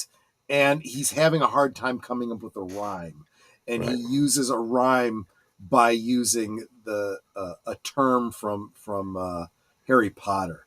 And I remember that. Oh, thank you so much, J.K. You know, this was back when J.K. Rowling was recognized as a lefty liberal. Before, well, she is leftist on a lot of topics, before people realized that she was a classical liberal, second wave feminist. Second wave feminists are now, the Overton window has changed, has shifted, and now she is, what used to be left is now right. The world is upside down, but that's a topic for another day. Daleks in Manhattan. Correct me if I'm wrong. Is that Andrew Garfield? Holy shit, is that? I think that's Andrew Garfield. I'll be darned. People picked on this two-parter. I rather liked it. I don't know why people picked on this episode at the time. This takes place in 1930s New York City. Wait a minute. I also just realized why I like Martha Jones so much. She's wearing your colors, Natter. Yep, burgundy and blue. No, yeah. I think Rose Tyler was a tough act to follow, but I think Martha did a great job. Yes. Yeah. But here we have, look at these. You have, I don't know. I did say that Rose's mom was like the hot one. Mm-hmm. I did think if again comparing to Rose, I'd choose Martha over Rose too. Yeah, but Billy Piper. I know she's against type for me, but still. Funny, I actually think Billy Piper has gotten more attractive as she's gotten older. I know may sound odd, but I don't know. I was seeing her recently. Maybe she's managing her eyebrows better. I don't know. Maybe. Okay. Anyway, I knew you'd like that one. So anyway, let's look. You have the pig people. You have the Daleks in Manhattan. I remember there's a scene here. Do I have his? So this one establishes some great lore because you got the return of the Daleks, right? You had the one Dalek from the Eccleston era. You had a whole bunch more return from the Infinity Arc in that episode we were just talking about in the Tennant era. But how do you get more Daleks? There are no more Khalids to put into these mobile tanks, right? Yeah. So they've come to New York in the 30s, I want to say. 1930s, Great Depression. Right. And they're using humans. Yeah. They're basically human Daleks. They're trying to create a new Dalek race that doesn't need the tanks anymore and would be that. Which the problem with that, of course, is they're impure. They're there it is. They're 1930s German level, purity type. Well, here's the thing with these Daleks. They had a bunch made, and I think they had to kill a lot of humans to make these Daleks. But the Doctor, when he's introduced this new Dalek form, he's basically like this. Well, this is a new life form, a new sentient life form. It has to be given a chance to not be like its predecessors. He was basically saying, look, maybe I'll find you a planet to inhabit doesn't have anyone else on it, and we can, and you realize that these Daleks, these new Daleks, they're not like the old Daleks. Like, they actually get very upset during in particular scene. So I think it might be this scene too. Here you have one of the humans. He's the one in charge of the Hooverville, and he introduces himself. He's got a nice hat. I like that hat. Yeah, and he's like trying to keep everybody afloat during a very horrible time in America. He's trying to help all the people out. He's like the leader of this little community, and then the Dalek shows up, and his reaction to Daleks is this, and he's actually being very sensible. He says, Daleks, before we didn't know anything existed off this planet before. You are the first extraterrestrial we humans have run into. But let's have peace. Let's be friends. What do you say, Dalek? And then the Dalek said, I say exterminate. And then shoots him on the spot. And I feel bad because here you have this human, instead of acting in fear, which of course he was probably a little afraid, but he's like, he says, "This is not how we should act to a new species. We're humans. Let's And reach this out our is hand in peace." again, And that was the response he got. Which I felt bad. Yes. this is that progressive messaging Mhm. that's not woke, right? Yes. This is the kind that kind of everyone can get behind. Not only is this somebody who is, extending the hand of friendship, they also have it be a black man. Yes. Right? He has this very Dr. King kind of And he's attitude. down right? on his luck like everyone else in the Hooverville, and he's not. Right. But when he sees this alien, he's like, we're all kind of just struggling here. And But I'm going to say this. Yeah. It also underscores what I was talking about, the whole Torchwood idea. Mhm. It's like, look, this is what we friggin' have to deal with. We try to be the good guys. We try to be Doctor Who-like. Yes, and then we get shot for our efforts. And we get friggin' shot. So screw you, Doctor. Screw Yeah. all you friggin' aliens. We're going to do what we have to do to protect ourselves. Yeah. I kind of thought they would carry that further on the show too, but oh well. But yeah, I did like this idea though. It would have been cool if they'd had the Doctor, the Daleks from the first Doctor episode where the Chase was the name of the episode, from the Empire State Building. Yeah, that would have been a great, interesting. Yeah, A crossover. Yeah. I love this idea too of the one-eyed mutant, Yeah, human hybrid, corresponding to the one eye stalk on the tank. The artist. I forget how this ends, but I think either these die trying to save the humans, or the Daleks just exterminate them. Basically, the Daleks killed them. The Daleks decide, you know what, this whole human hybrid thing, you're impure. Because they actually had some human attributes, which means this Dalek creature got very angry when the Daleks opened fire on the humans. I think he thought it was cruel and cowardly. So this is a new species that wasn't necessarily evil like the other Daleks, but the Daleks murdered them, and then finally I think the one escapes right at the end because the Dalek Sec. Yeah. I love this quote. Yeah. If we are so powerful, then why are we not already victorious? Yes. Dalek Sec we'll be talking about, I suspect, in a future episode. Yeah. Okay, so that's it for the Daleks for this season, and we go back to Earth, and there's is his name Mr. Saxon, who is helping to run a corporation. He takes this I guess older British man who was like a big powerful man, but now he's old, and he gets in this device, and now he's young again. Remember? Yeah. And. I seem to recall when Darth. Wait a minute, for $5, thank you, Darth Plato. It was a one-eyed, one-horned, flying purple people eater. Yeah, this is the Lazarus Experiment, and sixth episode, and Professor Richard Lazarus, Mark Gaddis. Oh, this is Mark Gaddis. Okay, right. Demonstrates an experiment in his laboratory at Southwark Cathedral in Southwark, where he renews himself into a younger-looking man. And of course, the doctor doesn't like this, says, heaven forbid humans try to figure out a way to stay alive forever. I'm sorry. Wait. No. Well, I know. And how hypocritical of him, right? It's literally regeneration. Are only you allowed to have regeneration ability? I think he gets angry because he says something suspicious about this, because he ends up burning up a lot of calories, eats a bunch of food, and then I think he starts flirting with Martha's sister, as I recall, right? Like he's going to leave his old wife now for the younger girl. Of course, then he mutates into this horrible monster, and right. We know someone's behind, helped give him that technology, but we don't know who yet. We'll find out later on who's behind some of this weird stuff in present-day England. Okay. Yep. Moving on to the big two-parter. Now, I have a confession to make. Actually, did you want to read Darth Plato's thing? Oh, yeah. Yes. No, I did. Oh, you did? Okay, sorry. In fact, I sang it. It was the one-eyed. Yes, okay, that's what it was. Sorry. This was a big two-parter to me. Yes. Now, I actually, when I was watching this season, I don't know if we were on vacation or if something didn't record right. We missed the first part of this episode. So This is one that you don't want to miss the first part of because And it does kind of start en medias res. Even if you see the first part of it, you're very confused. You're like, "What the hell is going on here?" So I actually had the two back on the background today. I was watching. I decided to watch these because I never actually caught up. Okay, never actually saw the first part until today.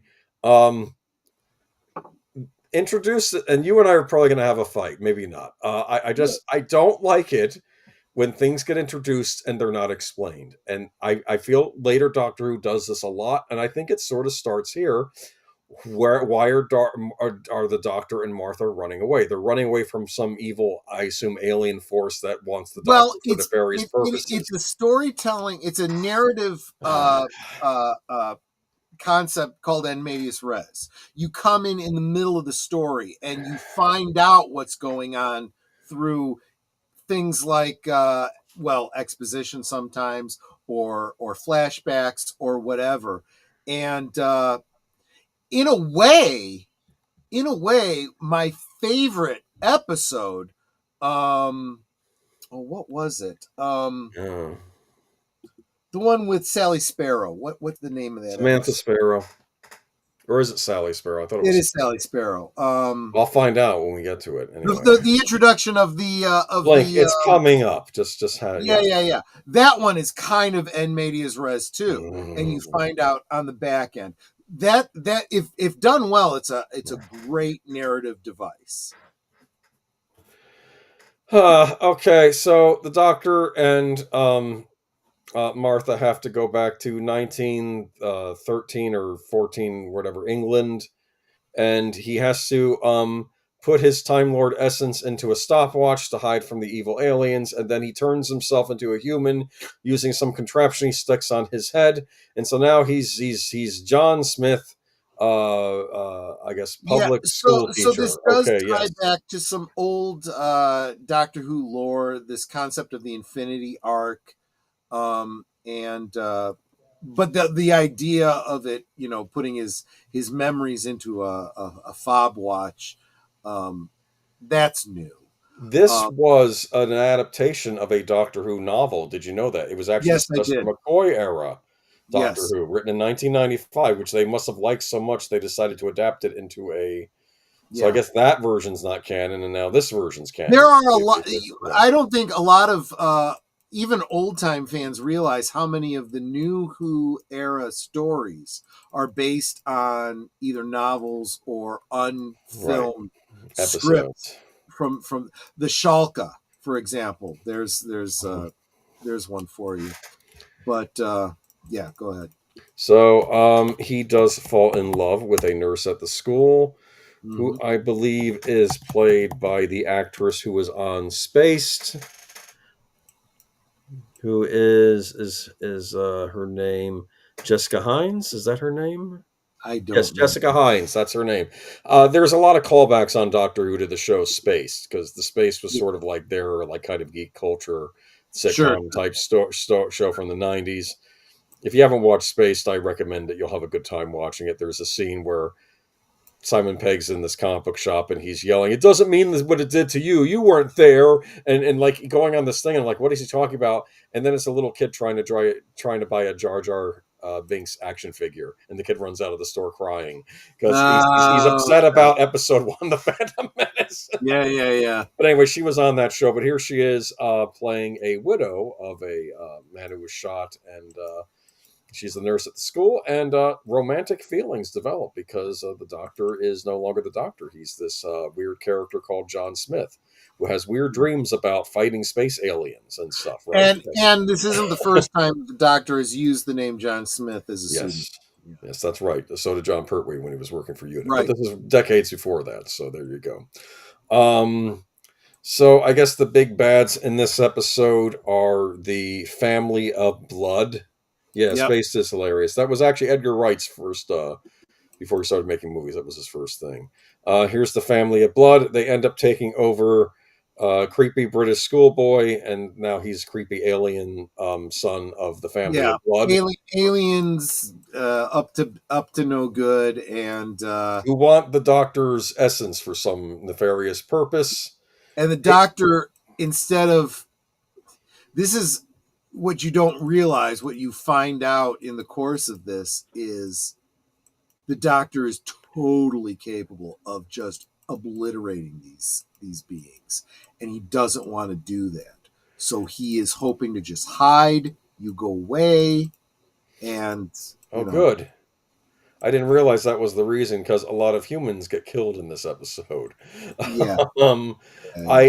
But again, I've never claimed the Doctor. But it is one of those things where, again, it is him trying to be the good guy, the passive guy, right? Not do the whole kill or whatever. I'm just gonna what I'm gonna do is I'm gonna take myself out of the equation. You can't have my essence or whatever. I'm even gonna forget that I am the Doctor. So and I'm gonna live a life as a normal human. And unfortunately, these guys can't leave well enough alone. And you have these evil scarecrow monsters.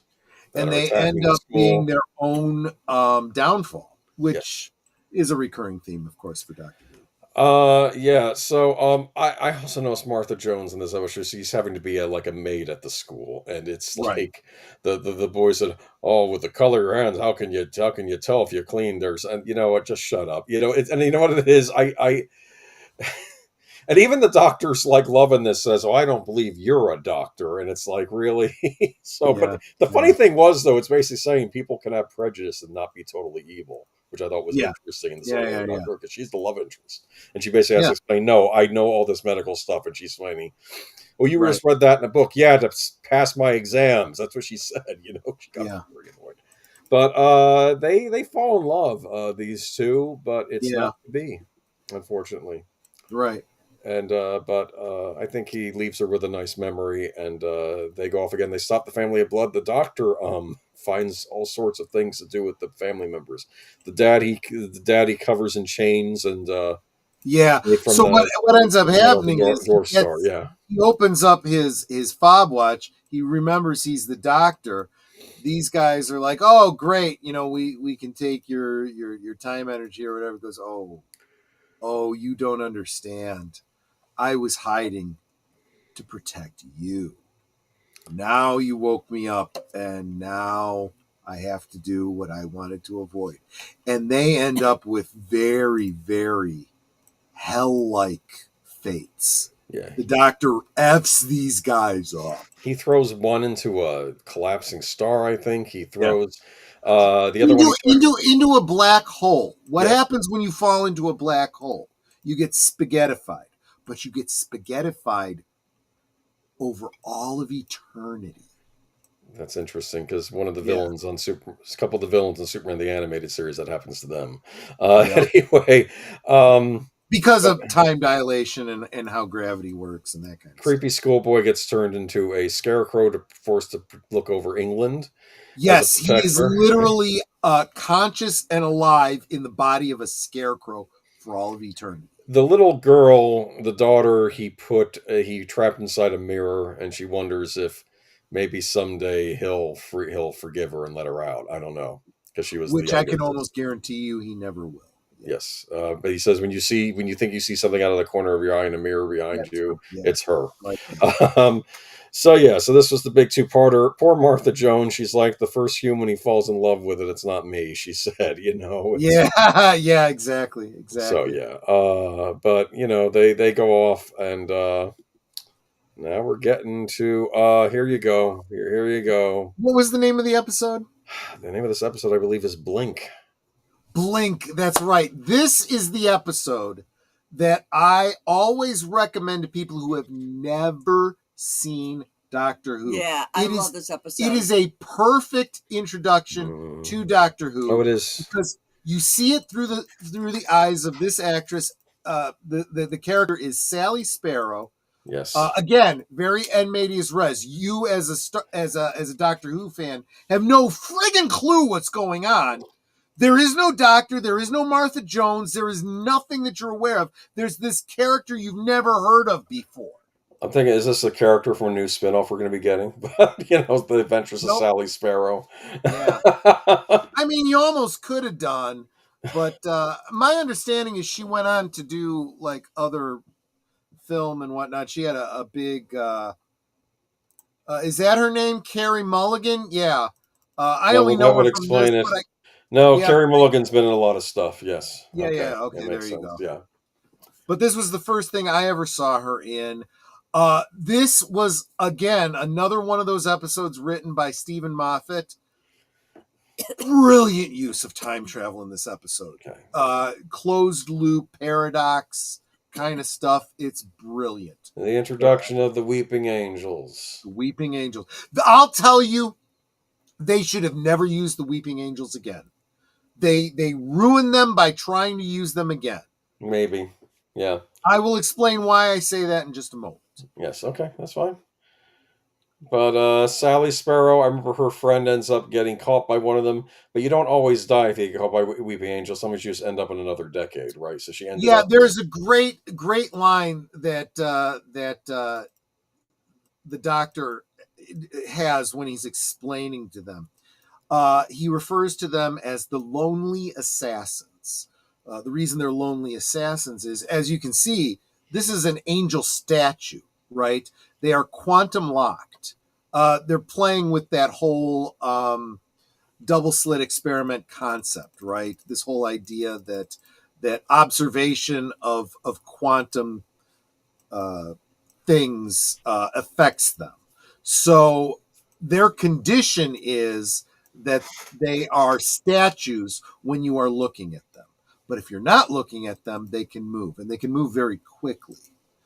And it's like an evolved defense mechanism. You can't kill you by making you live to death. You can't kill a statue, but then you blink, and then, oh yes, it can, because it can move. And how do they kill you? When they touch you, they teleport you back in time. And then they live off of all the years you would have had. They steal that time energy from you. And how do they kill you? They kill you very nicely. They allow you to live to death. You go back in time and you live out a normal life. But some people die like right away or have a worse end or something. I remember that. It's not. That's not until the Matt Smith era. Okay, we'll get that's there. That's what they ruined them. Yeah. Okay. Here it's just sending you back. The Doctor leaves a recording behind for Sally and you Sparrow. find out that this Sally Sparrow is in the present. Mm-hmm. The Doctor and Martha Jones are in the past. They've already been sent back in time by the Weeping Angels, but without his TARDIS, so he has no way to get back. I see. Interesting. Okay, but Sally Sparrow figures it out. Well, I remember that. Basically sends a message, and this is where the paradox comes in. He meets up with somebody in the past, kind of gives them some future knowledge to nudge their life along, so that he will get into physical media someday. Things like VHS and DVD, and would be in a position to put DVD extras on things. And the DVD extras that he's putting onto a bunch of different DVDs are a recording from the Doctor. And people in the modern day have found these things and didn't understand what this was, because it was a specific message for a specific person. And so there's all these internet forums trying to figure out like it's some sort of augmented reality type game or something. Interesting. And Sally Sparrow's boyfriend is one of these people that knows all about this, right? And will be her boyfriend anyway. I don't know if you knew this, Boomer, but that whole segment of the Doctors, his side of the conversation, you can find that on YouTube. Oh, interesting. If you memorize the dialogue, is this like a memento sort of thing? You could literally say and have a conversation with the Doctor. That's so weird. Yeah. That sounds got away from you a bit. Yeah, that sounds got away from me a bit. Yeah, and that's really cool because you see her watching this message, not realizing what it's about, and she's only hearing, him saying half a conversation. And when she finally sits down to listen to it with her buddy next to him, there's this great bit where he's explaining to her, I'm in the past. I need you to help me. I need you to get the TARDIS back to me. I'm a time traveler, what the weeping angels are, all that kind of stuff. And she says, wait a minute. If you're in the past, no. She's like, how can you hear me? He goes, well, I can hear you. Well, okay, I can't hear you exactly, but I know what you're going to say. She says, how? How do you know what I'm going to say? He goes, look to your left. And she looks to her left, and her boyfriend is sitting there writing. She goes, what are you writing? He goes, oh, I'm taking down your side of the conversation. This is interesting. I've only ever heard his side before. That bit about look to your left, though, that's really interesting. We've all thought that's like a political statement or something. She goes, no, he's talking about you, you idiot. That's funny. So yeah, it's a very interesting use of time travel, right? Yes. He can't actually hear her, but he's got the transcript that her boyfriend is writing of what she says, and in the future she will give it to the doctor so that he has it in the past. See, and so yeah, he explains what the weeping angels are. Don't blink and you're dead, right? So there are these great moments where, they're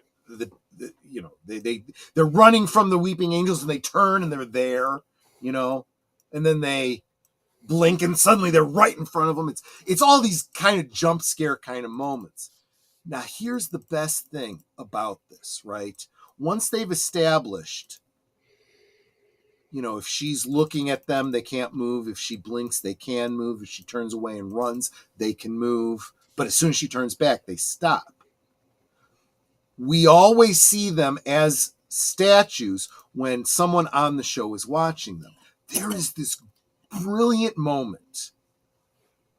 It had to be planned where you're watching the scene. Think about the mise-en scene, right? What you're seeing on the television. Mm-hmm. And you see the angel, and you see her looking at the angel, and then she crosses in front of our view between us and mm-hmm. the statue. And as she does that, the statue moves. But because she wasn't looking at the statue at the time, there was nobody looking at the angel. So how was it able to move? It wasn't able to move because we, the audience, were looking at it.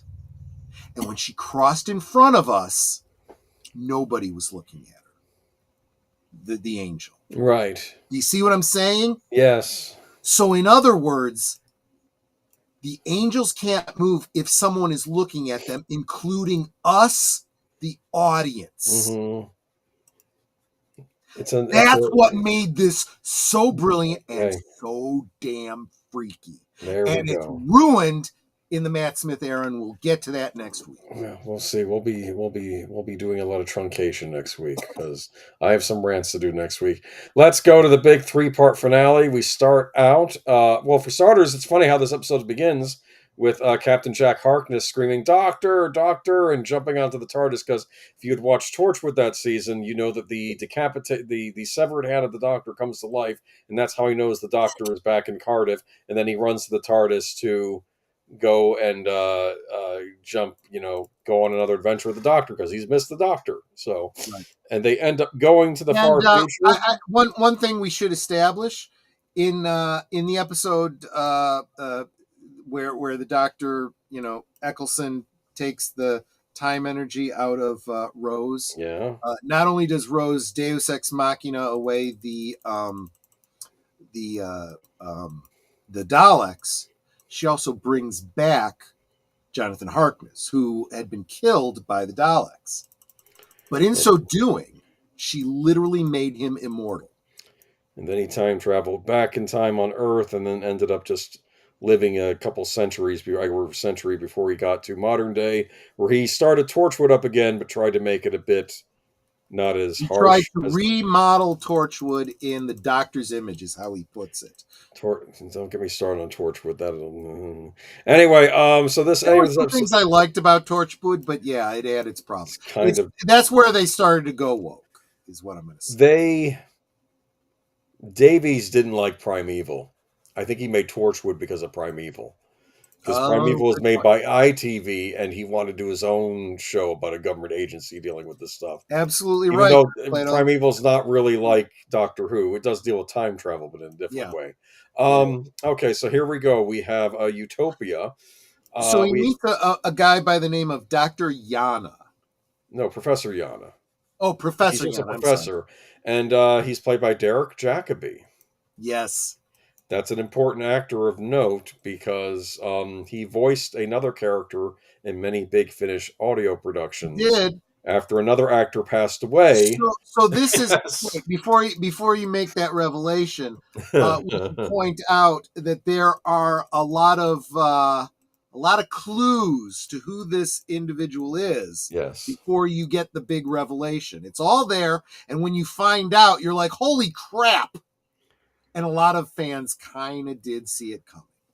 It's interesting. So basically, he's the Master. The Master did what the Doctor did. He got rid of his Time Lord essence, probably to hide during the Time War, right? Something that had happened many times before was the Master would hide his identity. He'd be introduced as a new actor, and you wouldn't know right away who he was. But the name was either what do they call it when you mix up the letters? Like Latin for master or something, right? Or something like that. It's a like clue. If you're paying attention, you'll figure it out. But or Greek for master. I think that was in another episode. It was master. But again, this one had a bunch of them. Yana is Professor Yana. Anagram, thank you. Yeah. If you mix up the letters of Yana, you get the Master. And you rearrange the letters of Torchwood, you get Doctor Who. Oh, I never got that. Never knew that. That's very interesting. Yes. And also, as you were pointing out, this actor did the voice of the Master in some of the big Finnish. The great Derek Jacobi. So there were all these clues for you to find out that he is the Master. But he is, the Master went missing during the Time War. Because he was resurrected from the Time War. That's what the story was that the Time Lords gave him a new set after the whole situation with the 96 movie that we talked about, the Paul McGann thing. He was pulled out of time by the Time Lords because they needed him to help with the Time War. Because he's devious and cunning, and they needed that to fight the Daleks. Exactly. And he decided, screw this and screw you. He got scared at something during the Time War. He ran. Something the Daleks were able to do that he didn't realize they could do, and he ran. That's what happened. He decided to do exactly what the Doctor had already set up previously. He uses the Infinity Arc to wipe his memory and put it into a fob watch and become a human. And he's at the end of the universe, I guess, as the universe is going to die or something. And then, he's trying to start a utopia to save all the remaining intelligent life forms, including humans, and hopefully keep them from, going into oblivion. Like he's trying to create a utopia. And he's the professor, and he's almost like a doctor type character, right? In his human form, he's like filling that role. But then, of course, he undoes the stopwatch, and then he gets he becomes the Master again, and he's evil. See, he opens that up. He kills his companion. Yeah, that was sad. Yeah. She was an alien too. She was like Chantho, I believe, was her name. And he has his own TARDIS there too. And finally, I think he gets damaged, or he's like, well, why don't I just have a new body? A new young body. So there we are. Yeah. And this sets up things that have been revealed earlier this season of who the big bad guy is. And he goes back to present day London to establish himself. And I believe he gets elected Prime Minister. Minister. Yes. Yeah. And there was a great marketing campaign around this too, where they were putting up bills and online things. Vote for Saxon. It was very clever. Kind of like what DC Comics did with vote for Lex Luthor. yes, For president. exactly. Yeah. So here we are. And doesn't he kill off members of Parliament? I think that happens in a scene, or he does something. Yeah, you'll notice he's holding a laser screwdriver, which is his equivalent of the sonic screwdriver. He's taken a wife. She becomes his in quotes companion, and she's as bad as he is. Yes. She is a good companion for the Master. And he takes over England. He wants to take over the whole world, and he does this by having these creatures that work for him, which are actually the remains of the human race from the 50 trillion years. I believe they were the Toclophane. Yes, right? Yes. But they actually used to be humans, I think, right? They were the last remaining humans from the end of the universe. And then he turns the Doctor into this old dwarf thing and keeps him in a bird cage. Does this little timey-wimey thing where he speeds up the Doctor's aging process thousands of years. And what's amazing about that is, so this is what a Time Lord looks like if they don't regenerate and they just live for, eons. They turn into house elves. Master is not complete without the compression tissue eliminator. I don't remember if he had that here or not. I don't recall. Like I said, it would have been great to rewatch all these before. But the day is saved by who? Martha Jones. Yeah. Martha Jones saves the day. They actually say that for a whole year, she is stopping foiling the Master's plans. By literally walking the earth and reaching out to people, telling them the story. It's a great little the whole idea.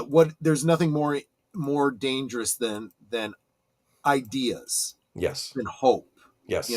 And she's going and telling people the Doctor's story. Yes. To inspire hope. And the Doctor eventually gets restored, stops the Master, and then I think the Master dies somehow. I don't remember the full thing, but he gets stopped, and or he decides not to regenerate, or something happens, and he's dying, and the Doctor's telling him just regenerate. Like, again, the Doctor looking at him as this is the only other member of my kind, Time Lord. Yeah, the only, and he's like, no, because it'll hurt you, and so I just won't regenerate. And he dies. Yes. Now he's the last Time Lord again. Right. All right. Moving on to the. I have to assume that this is Michael French of Retro Blasting, his favorite episode, because it's Kylie Minogue. Kylie Minogue looking very nice in that maid's outfit. What was interesting. The episode ends with him running into the Titanic, right? Yeah. So as I recall, that's the big finale. Yes. Well, wait a minute. Actually, you're actually missing something here. Oh! Speak of the devil, see his horn. I really enjoyed this season, but Blink is overrated. I disagree. Well, from a certain point of view, you're right. But as a standalone episode, you can't do better. You don't need to watch any other episode. You can watch that and walk away and just be fine. Yes, this is my favorite episode. I figured. I had no idea you were here, Michael. Looking very forward to the Retro Blasting. The next big video coming from Retro Blasting is going to be a retrospective on Rogue One. I will be promoting the hell out of it. I will tell you guys when that is happening. Very much looking forward to that. I've been here for a while. Been working on Rogue One video graphics while I watched. I'm a Patreon member of his, so I get to see the updates and whatnot. So That's why I'm so stoked. I know what's coming, and I'm very, very excited about that. But yes, in case you don't know, and how could you not, with as much as I talk about retroblasting on this channel, you should be following retroblasting. Even if you are not a big fan of toys, especially vintage toys, he's got a lot of pop culture content over there, Indiana Jones and so forth, that you should really be checking out. But those of you that have listened to me and are subscribed to Retroblasting knows he's a big Kylie Minogue fan. So he's on this big so at the end of the previous episode, it's another one of those episodes where the Doctor leaves his companion behind, goes into the TARDIS alone, and does his thing, and he's taking off. And as he does, suddenly something smashes into the TARDIS and busts through it. And it's the bow of a ship. And the life preserver on the side of it, or maybe it was the might have been the life preserver. I don't remember. It says SS Titanic. And of course he says it, he goes, What? Yeah, that's his thing. What you missed between that episode and the Christmas episode was there was a Children in Need special that sets up why that happens.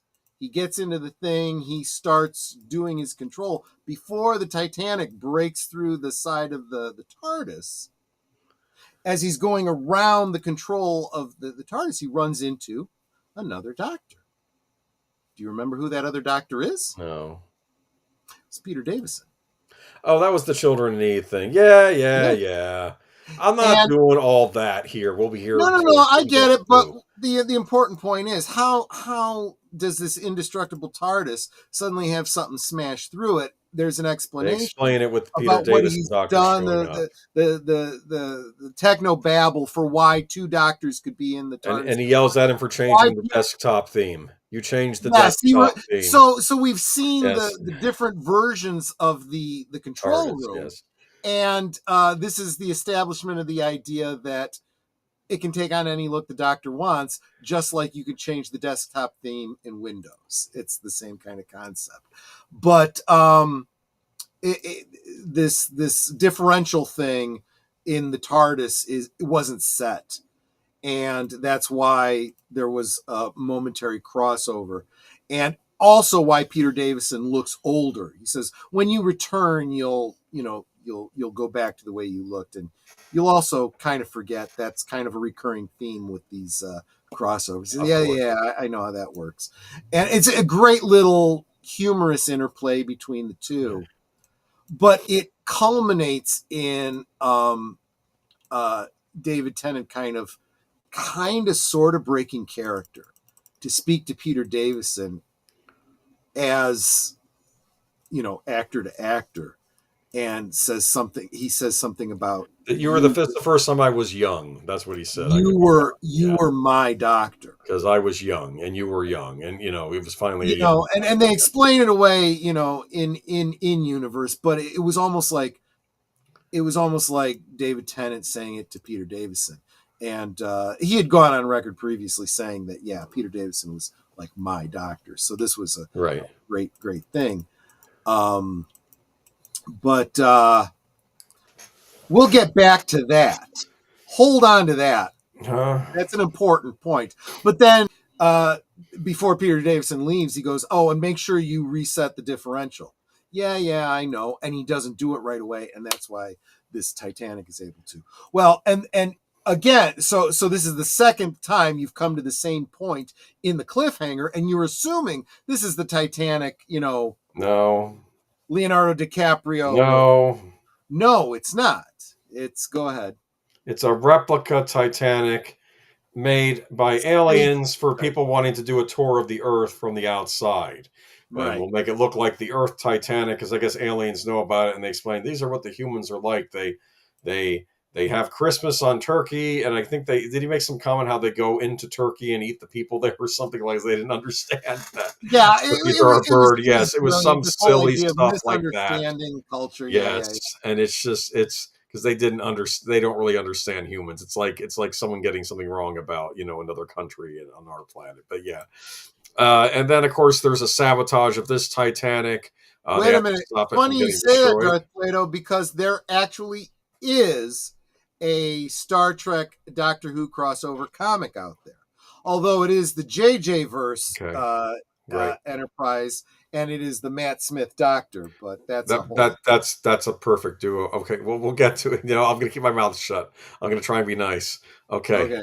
Anyway, Kylie McDowell is in this episode. I kept thinking, oh, this could be the new companion this season. No, and she was for that one episode, and then she dies horribly. I think she falls into falls to her death.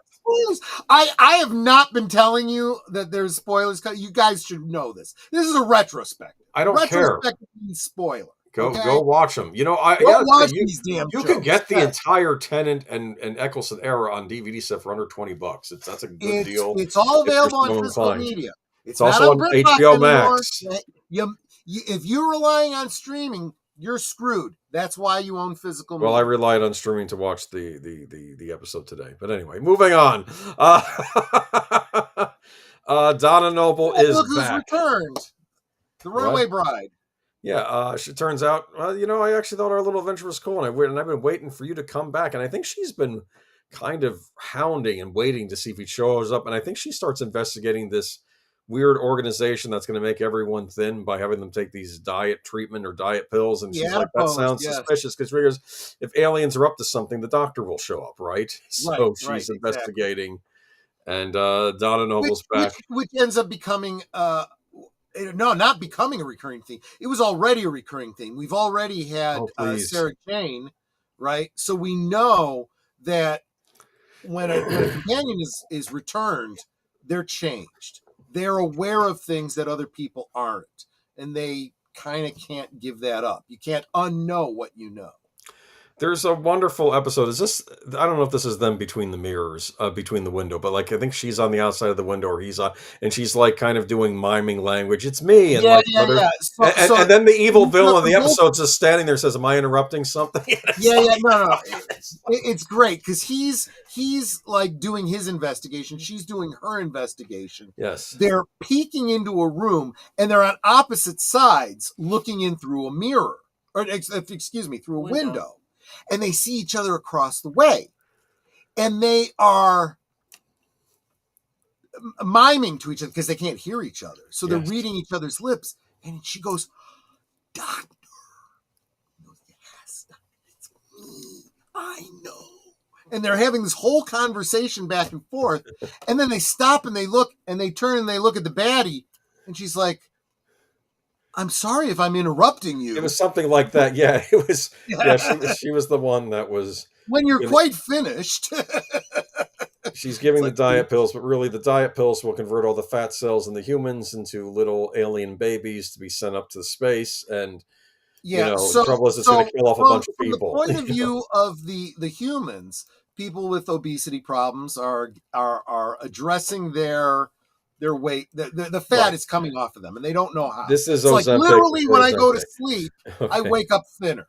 And what you find out is they're using the human fat cells as incubators for this adipose alien race called the adipose, which of course means fat cells. They're so cute, which are adorable. They look like the mini puffs from. I have to believe the mini puffs. Well, it's funny when the doctor says, when everything stops, says, "What are you going to do with those?" Oh, they're just kids. They're just babies. I'm not going to do anything to them. It's not their fault. Exactly. It's just let them go to their parents. And from a certain point of view, it's a good symbiotic relationship, right? Except that they end up just disintegrating the human's whole cloth instead of just taking. Well, that's not how it sets out to be, though. Well, that's how it's happening in the episode. When the doctor shows up and he's basically like the intergalactic police and says, because of the shadow proclamation, blah, blah, blah, blah, blah, you're, interfering in this planet and you shouldn't be here and everything. She's like, well, I have no choice. So I guess I just got to do this quick. And she literally, she puts it in high gear. And so anyone who's being affected by this is literally eaten up entirely and killed to be turned into a bunch of these little adipose. In other words, you get the impression that wouldn't have happened if the doctor hadn't interfered. That's a little part of this episode I think a lot of people overlook. This is my favorite episode of all of modern Doctor Who. That's interesting. I mean, there's nothing wrong with this episode. I'm just kind of surprised it stands out as your favorite. There's so many good ones. All right. Yeah, fair enough. And then they go back in time to Pompeii. Yeah. And it's Volcano Day. Yeah. Which this is another great one that at the time that they did this episode, they didn't realize they were planting a seed for a future episode. Yes. So this becomes so we've already established, well, I don't think we talked about it previously, but we've already established, we established with Christopher Eccleston, you're not supposed to change time. You know, I changed there's some things you can change, there's some things you can't, but that gets more refined. The rule gets more refined in the David Tennant era when he says there are fixed points that cannot be changed. And then there's other things that are a little more wibbly wobbly, timey wimey you can change. And she begs him to save this poor Rowan family. This girl's name, Donna. Donna's like, why can't you save all these people? All these people are going to die. And he goes, it's a fixed point. It's important to history. I can't change this.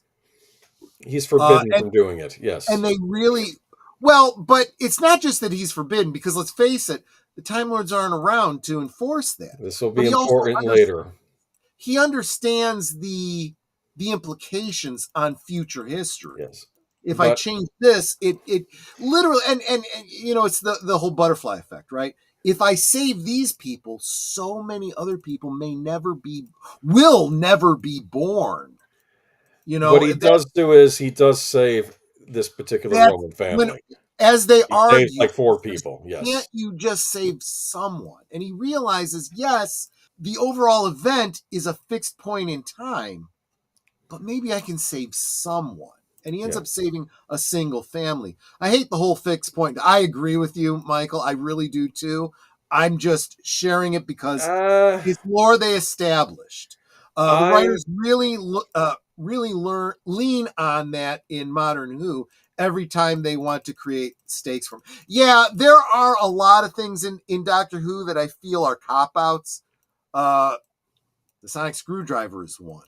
You know, I mean, there's a lot of things, but I am kind of establishing or, explaining the lore as it exists. There's a funny thing in this episode where we learn that the TARDIS actually has a universal translator built in. That's why you can always speak English or whatever. Because right. So there's always been this, why is it that as they travel throughout time and other planets and everything else, why does everyone speak English? Well, you realize that the TARDIS has like the equivalent of a universal translator, and you hear them in your language, right? And they hear you in theirs. So as a lark to test this out, Donna says something in Latin because they're in Pompeii. Yes. And what was it? Vili Vini Vici or something. She says that to one of the Romans. She wants to say it to one of the Romans. And the person she's speaking to says, "Oh, I don't speak." What would he say? Gaelic or something like that? Yes, he said something like that. And which again kind of implies how this translation thing works.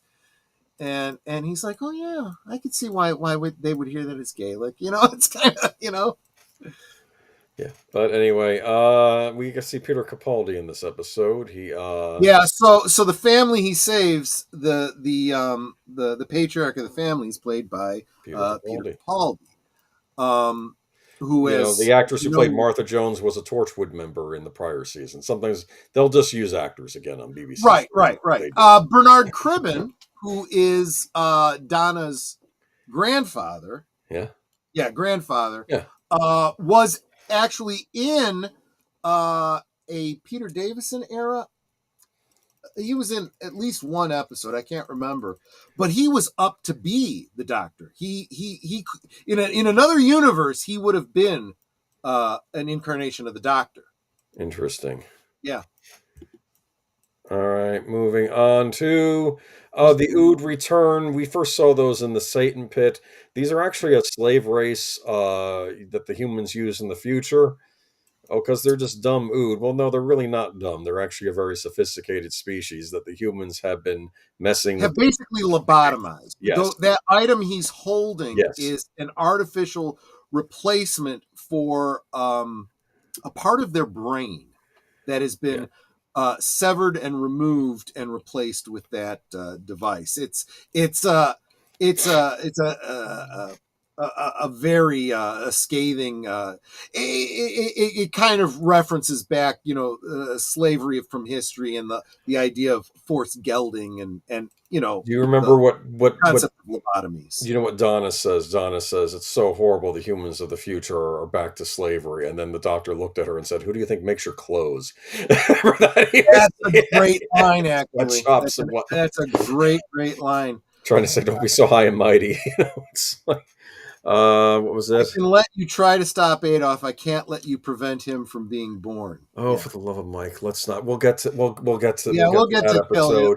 No, let's get to that wonderful episode. I'm sorry. There's so much. I don't.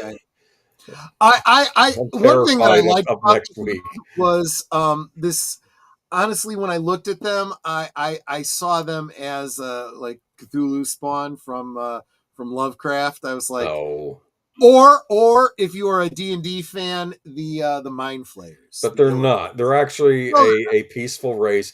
And what's interesting is the big nasty corporate guy that's trying to, because people are on Earth are saying I don't know. I don't know if there are people protesting the imprisonment of the Ood. It's like, no, they're part of our empire. We need them, whatever. He ends up taking this drug to regrow his hair. And then eventually he just turns into an Ood and he's all scared. And they said, don't worry, we'll take him in and we'll make him part of us. That's what they say, which is a weird, I don't know. I mean, it's not killing him, but it's sort of just making him what he was imprisoning, but they're not going to treat him badly as a result. But it was a weird episode. Moving on. And he still doesn't get any hair growth. So. This is the Centauran stratagem. I picked on how they did the Cybermen on New Who, but I thought the Centaurans, at least for this two-parter, are spot on. I think they I agree with you. It was like they were true to their original look and they just elevated it using the modern budget and skill. They make a clone of Martha Jones, who is now working for UNIT. She's like a medical, I guess, doing alien autopsies and stuff for UNIT. So she's heavily involved with UNIT now. And this was just a good. There we go. Finally showing what a Centauran looks like. I like the one reaction of like one of the British commanders when he sees the Centauran on the screen. He says, "Oh my God, they look like trolls." Remember that? He was like taken aback. This actor, I forget his name. He recurs as other Centaurans later on because they're clones, right? So you can have the same actor playing them all the time. I met him here at Chicago TARDIS. Heck of a nice guy. Got my picture taken. He was I know that it's a typical plot with this weird corporation. I don't know. Some people would pay to have themselves covered in slime. It's a feature for some people. So basically, Mark Zuckerberg or someone like him is basically working with Centaurans because they're going to give us a new planet where all the smart people can live, and you can do what you want to the Earth. Okay, that's what he wants, right? He wants all the highly genius people of the Earth to just breed and go on their own planet. You can leave the stupid humans behind. I did not like him, but I guess he sort of redeems himself at the end of the episode. But let's see. Oh wait, that's the next episode. But yeah, the Centauran stratagem. I don't have much to say about it. Just a good two-parter. We get to see the return of Martha Jones. She actually joins the Doctor on another adventure. With Donna Noble, which was interesting. So and that's where the Doctor is in the future, and he gets his hand caught in a machine. The machine clones his DNA, and out pops his daughter, and she says, "I'm your daughter." So this planet, this is how they reproduce. They take DNA from somebody, and it's not an exact clone. They alter it, so there is genetic differentiation. But this they and they take DNA whenever they can because they want to keep it as What's her name? genetically Jenny? diverse as possible. Jenny. Yeah. And so this is literally the female clone of the Doctor, who is essentially his daughter. I think the episode was called "The Doctor's Daughter," wasn't it? Yes. And this cloning, because they're needed for they're fighting in a war, so they're basically born soldiers. They have a bunch of information, kind of like Demolition Man, where Wesley Snipes and Sylvester Stallone are having stuff put into their brains while they're sleeping. Well, when she's born an adult, and with all this information, and yeah, she's basically the Doctor's daughter. Which she's like, I'm a Time Lord. He's like, you don't know anything about her history or anything else. Like, he's like, no, you're not. I think he's kind of cold to her, I feel, at first, which I don't like that, because and he explains why, right? This goes back to the whole Time War thing, right? He sees her as potentially his daughter, and she's a soldier too, right? Because they're fighting. And she is a soldier fighting in a war, yep. Which is everything he's rejecting. Yep, he's got a problem with that. Yeah, I'll say this: they play on that during the Capaldi era too, when Clara's new boyfriend, and because he doesn't like her because he was a former military, right?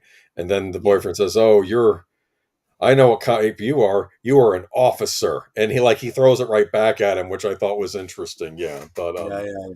Moving on to well, we should finish up her story because finish up her story. So the actress, and somebody help me, I don't know her name. She is Peter Davison's daughter, so she is, as an actress, the Doctor's daughter as well. In real life, oh yeah, David Tennant, Georgia Moffat, daughter of Fifth Doctor Peter Davison, was cast as the character. That's weird. Okay. Yes, and she ended up marrying David Tennant. Yes. So now the Doctor's father-in-law is the Doctor. It's weird. Well, anyway, they weird, make a cute couple. Yes, I just thought that was really, really cool. So and when he says you were my doctor and you're going to be my father-in-law. All right. Kind of cool. Now we meet the Doctor's wife. River. The introduction of River's song. The thing teased with this is they're meeting each other backwards. This is the last time she's supposed to meet him. This is the first time he's meeting her. They keep meeting each other in reverse, right? Yeah. Yes. The silence in the library. Yes. I know a lot of people don't care for this storyline. I kind of love it. I have compared this to, if you've ever read the book, you can watch the movie, but I think the book is better. The Time Traveler's Wife. Mm-hmm. It's a story that I believe predates this. It's told in a linear fashion from the point of view of a little girl who meets an adult man, a naked adult man, on her property. She goes and gets him some clothes and whatnot and befriends him, brings him food, brings him clothes, because he keeps showing up from time to time. Eventually you find out that this is her future husband. They get married when they are appropriately aged.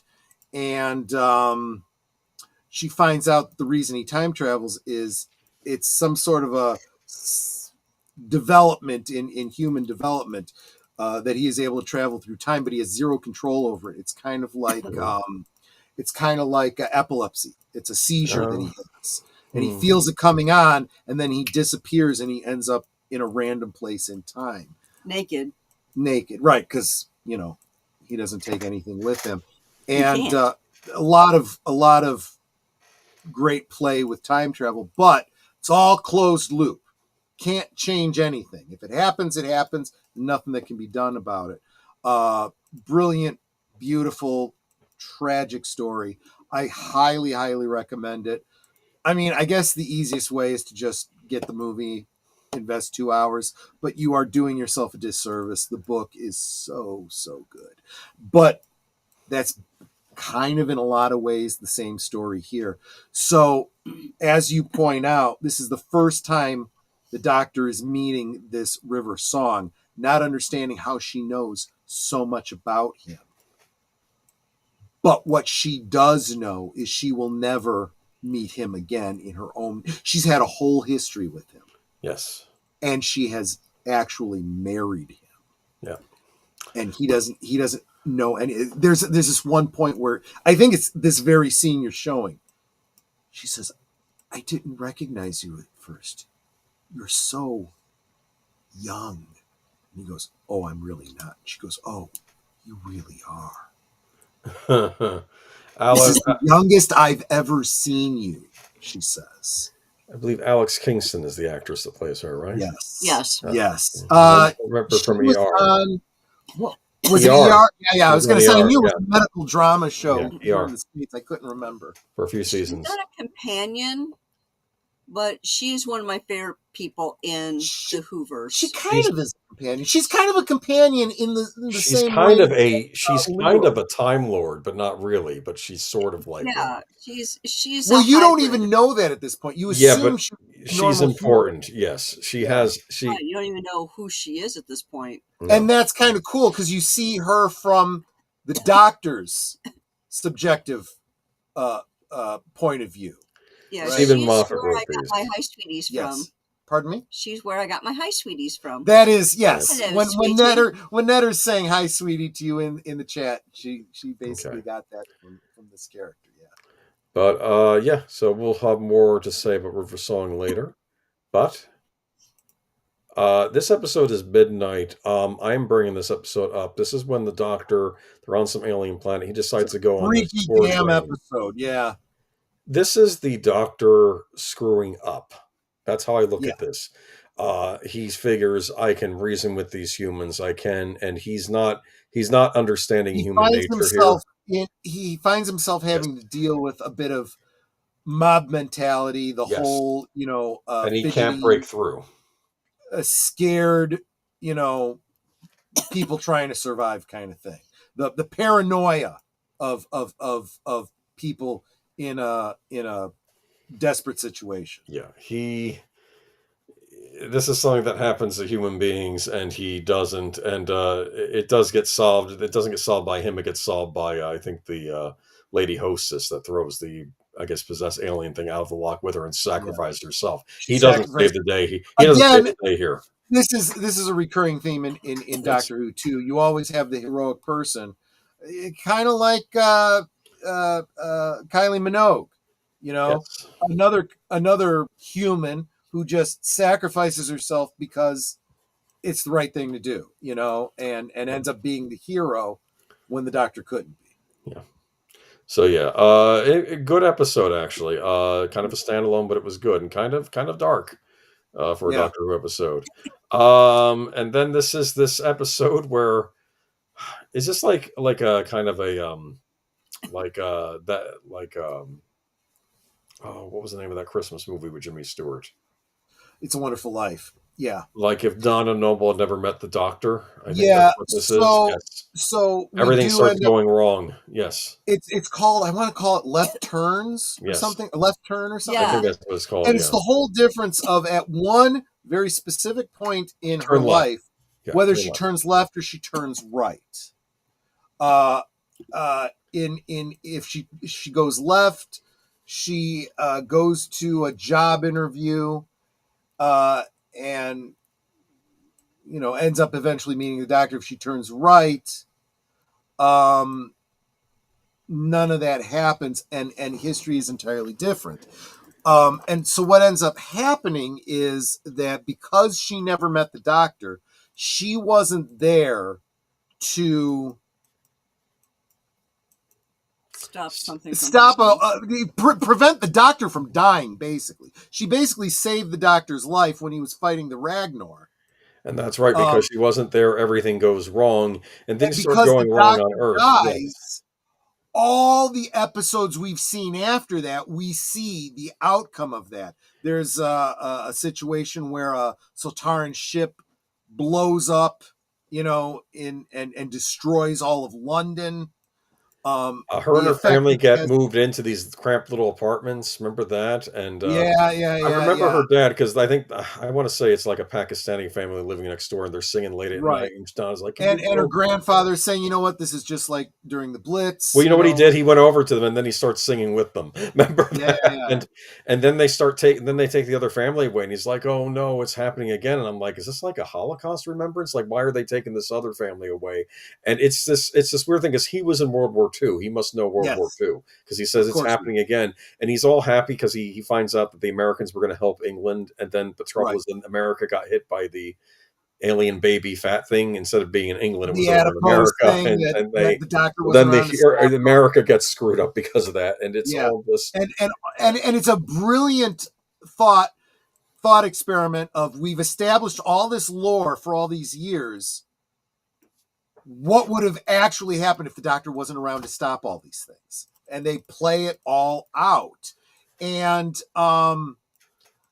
dude, at this point, this is where I became, well, you got to understand that we were introduced to Wilfred here, her grandfather, back in that Christmas episode. Back in the very first episode, he was selling newspapers at a stand. And he met the Doctor on Christmas. Yeah. And then you find out later that he's her grandfather, and so on and so forth. Yeah. He is my favorite Doctor Who companion. Okay. Oh, was he really a companion? Yes, he was. I guess you could argue by the end of this Tennant run, he is a companion. Yes, absolutely, he is. Yes, absolutely. But it's mainly about the finale, though. We're gonna get to that. So, and you keep seeing that Donna, it's like she knows something's wrong. Something's not right, and she can't figure out what it is. And every now and again, someone will say to her, "There's something on your back," and she'll go to look, and she almost sees something, and she doesn't right away.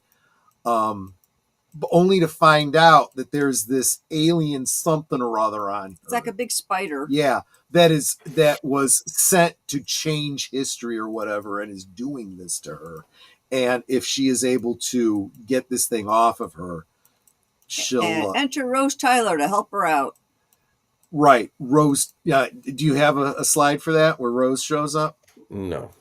Okay, so what ends up happening is all kinds of craziness is going on, and Rose Tyler shows up, and she doesn't know who Rose Tyler is, but Rose knows who she is, and she tells her what she needs to know to shake this thing off, so that suddenly she's shot back to where she was. She was like having her palm read or something in an alien bazaar or something like that. And the faker that was, supposed to be reading her fortune is the one who put this thing on her back. And she casts this thing off of her. This giant insect thing falls off of her back, and the woman is blown back, and she's like, "Oh my God, who are you? What are you? How could you fight back against this," or whatever. And it's one of those self-contained episodes, but it's pretty weighty in the alternate, timeline concept of it. But you do realize then that there's something very special about Donna Noble that we haven't tapped into just yet. So here we have the big finale. Everyone's back, including Sarah Jane Smith from the spin-off show The Sarah Jane Adventures, Jack Harkness from the spin-off show Torchwood, including people from those shows too, like they're the actors from the other shows as well. Right. It's a big reunion because the big bad is back. And what's really great is you have everyone realizing that the Daleks, are involved, and when Sarah Jane and Captain Jack hear the voice of the Daleks, exterminate, they're both like, "Oh my God, we're dead. That's it. There's no hope. They have You know? barriers set up in their areas to try to Sarah Jane hugs her adoptive son. She's Yeah. like, "I'm so sorry you never had a chance." Technically, he is her son because he has some tiny portion of her DNA in him. Oh, okay, Yes, yeah, I'd yes, forgotten that. yes. And Captain Jack does the same thing with his companions. You know, it's like, "I'm sorry, I can't, you know, stop this or whatever." It's it's a very dramatic, you know. Well, it's sad because clip. a few of them got killed on Torchwood the prior season too, so they're already reeling from that. Right. And exactly. so here we are. Miss Davros comes back and he's like, the voice is different, but the arrogance is the same. Yeah. And then he introduces himself as Davros, Lord and Master of and Creator. So Lord and Creator last of the time we Dalek saw race. the Daleks, they were, you know, cannibalizing humans to make a new kind of Dalek, and that didn't work out. You find out that they've gone and found they've used time Davros. travel to go pull Davros was saved in the Time War. You find out by Dalek Khan. Saved him from the Time War. And in return, Davros has been using bits of his own cells to create new, pure Daleks because he's a Khaled. So and he opens his chest, so you see like almost bones on the inside. And yeah, he's literally taken. And he goes. I remember what he says though, and yet it was a simple Dalek that could do what emperors and Time Lords couldn't, and saved me from because David Tennant says that's impossible. I saw you die your ship crashed into the Nightmare Child or something. He was like, and he's like, I tried to save you, and he says, yes, but it was someone stronger than you, and he said Dalek Khan. It cost him his mind, but that in the upper right there, which is interesting because it looks like the same kind of setup as they had for the Emperor Dalek in the previous. So Davros is back, and isn't he trying to align something to like? Does he want to destroy the universe? They are stealing planets from different points in space time, which the Doctor's like, this missing planet, you know, it's always been a legend. They had taken them, and the Earth was one of them. And that's why everyone's here. The Daleks have taken them. And what he's doing is he's rearranging them in a very specific way to create this gravitational engine that will unmake the universe. And then he can remake the universe in the Daleks' image. Martha Jones is at unit, and she's in charge of pulling some kind of plug on some device, which I'm sure someone will mention. Yeah, so it will actually destroy the entire Earth, but it will stop his plans. Is it Torchwood or Unit has access to a doomsday device called the Oscar Hagen, which sounds like ice cream. Yeah. So Oscar Hagen. Who created that? The Doctor says, "Oh, a man named Oscar Hagen." There's no one named Oscar Hagen. Yeah. It's a device that will destroy the Earth, but it's meant to be used in a situation like this, where if there's no other choice, you know, for the greater good, better that everyone die. You know, use it, and they're getting ready to use it. It's like, if it'll save the universe, we'll destroy the Earth. The Doctor didn't like that. Remember, he's like, get rid of that device later. He's not. Yeah. It's but one of those you things. know, again, he gets all, you know, preachy about it. It's like, hey, dude, you wiped out your own people and the Daleks. Don't you know, look down on someone who's willing to do the same thing. How is it any different, really? I like the actor they got to play Davros. He was a great replacement. Very menacing, very sinister. I don't know who's the Doctor's arch nemesis. Someone say the Master, but I don't know. Davros is up there. The Doctor gets shot by a Dalek, and he says, "I'm going to regenerate."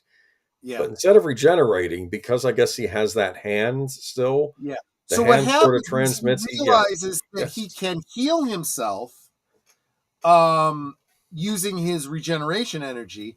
He doesn't have to use all of the regeneration energy. So what he does is he takes his regeneration energy and puts it into the severed hand from his first episode where he fought the cigarette. And then we get another David Tennant, but this Yes. is a human David Tennant. It's not Yeah. like a mortal David Tennant, not like a Time Lord David Tennant. Right. Yes. And this is this has to do with he's human because he's part like Donna Noble, right? He gets his humanity from Donna, but he gets all of the Doctor's memories. Yes. And he argues that this Doctor, I think, switches some switch to kill all the Daleks. And he basically says this Doctor was born out of war. Yeah. But I think when everyone goes there, and I think Donna Noble, as a result, gets the Doctor's intelligence, right? And she becomes very smart and reverses polarity. So whereas he becomes human Doctor, Donna gets all of that time information. Yes. Just like when Rose took in all of the time energy from the Eye of Harmony, it's burning up Donna Noble and she's going to die. So the Doctor has to take that from her again.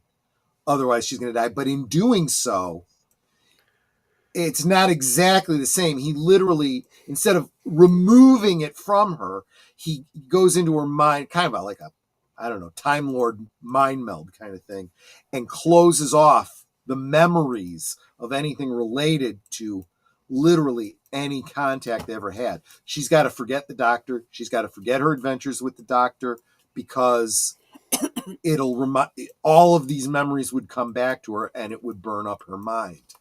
And but I love the line that her mom says to the Doctor, but she was better with you. Yes.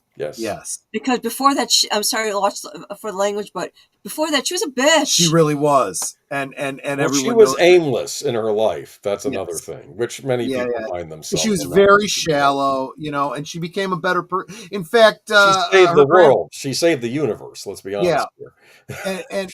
and Wilfred was like, all these things she did, and she can't know. I'll have to remember it all for her. It's just very, very tragic. touching. Things do not work out for Donna. Everything always works out for Rose.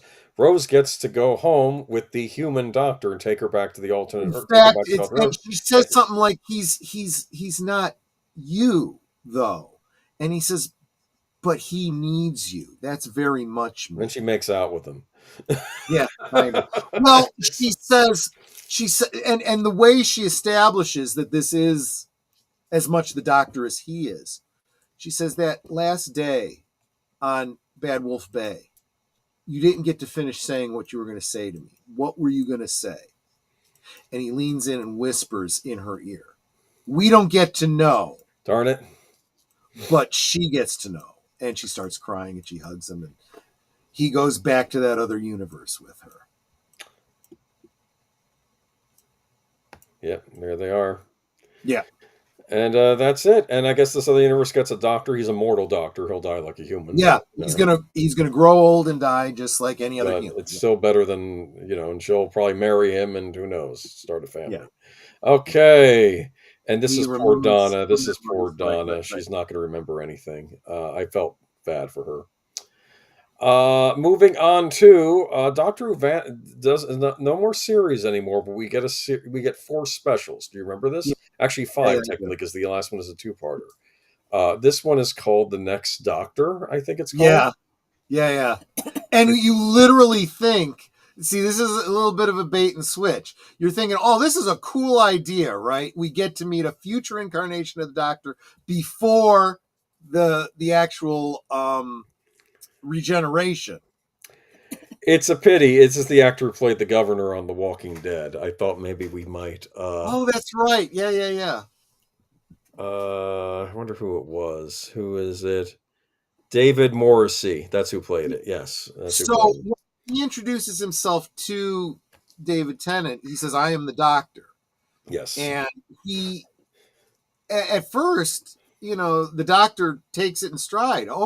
Oh, this must be a future incarnation of myself. He's had these kinds of encounters before, so okay.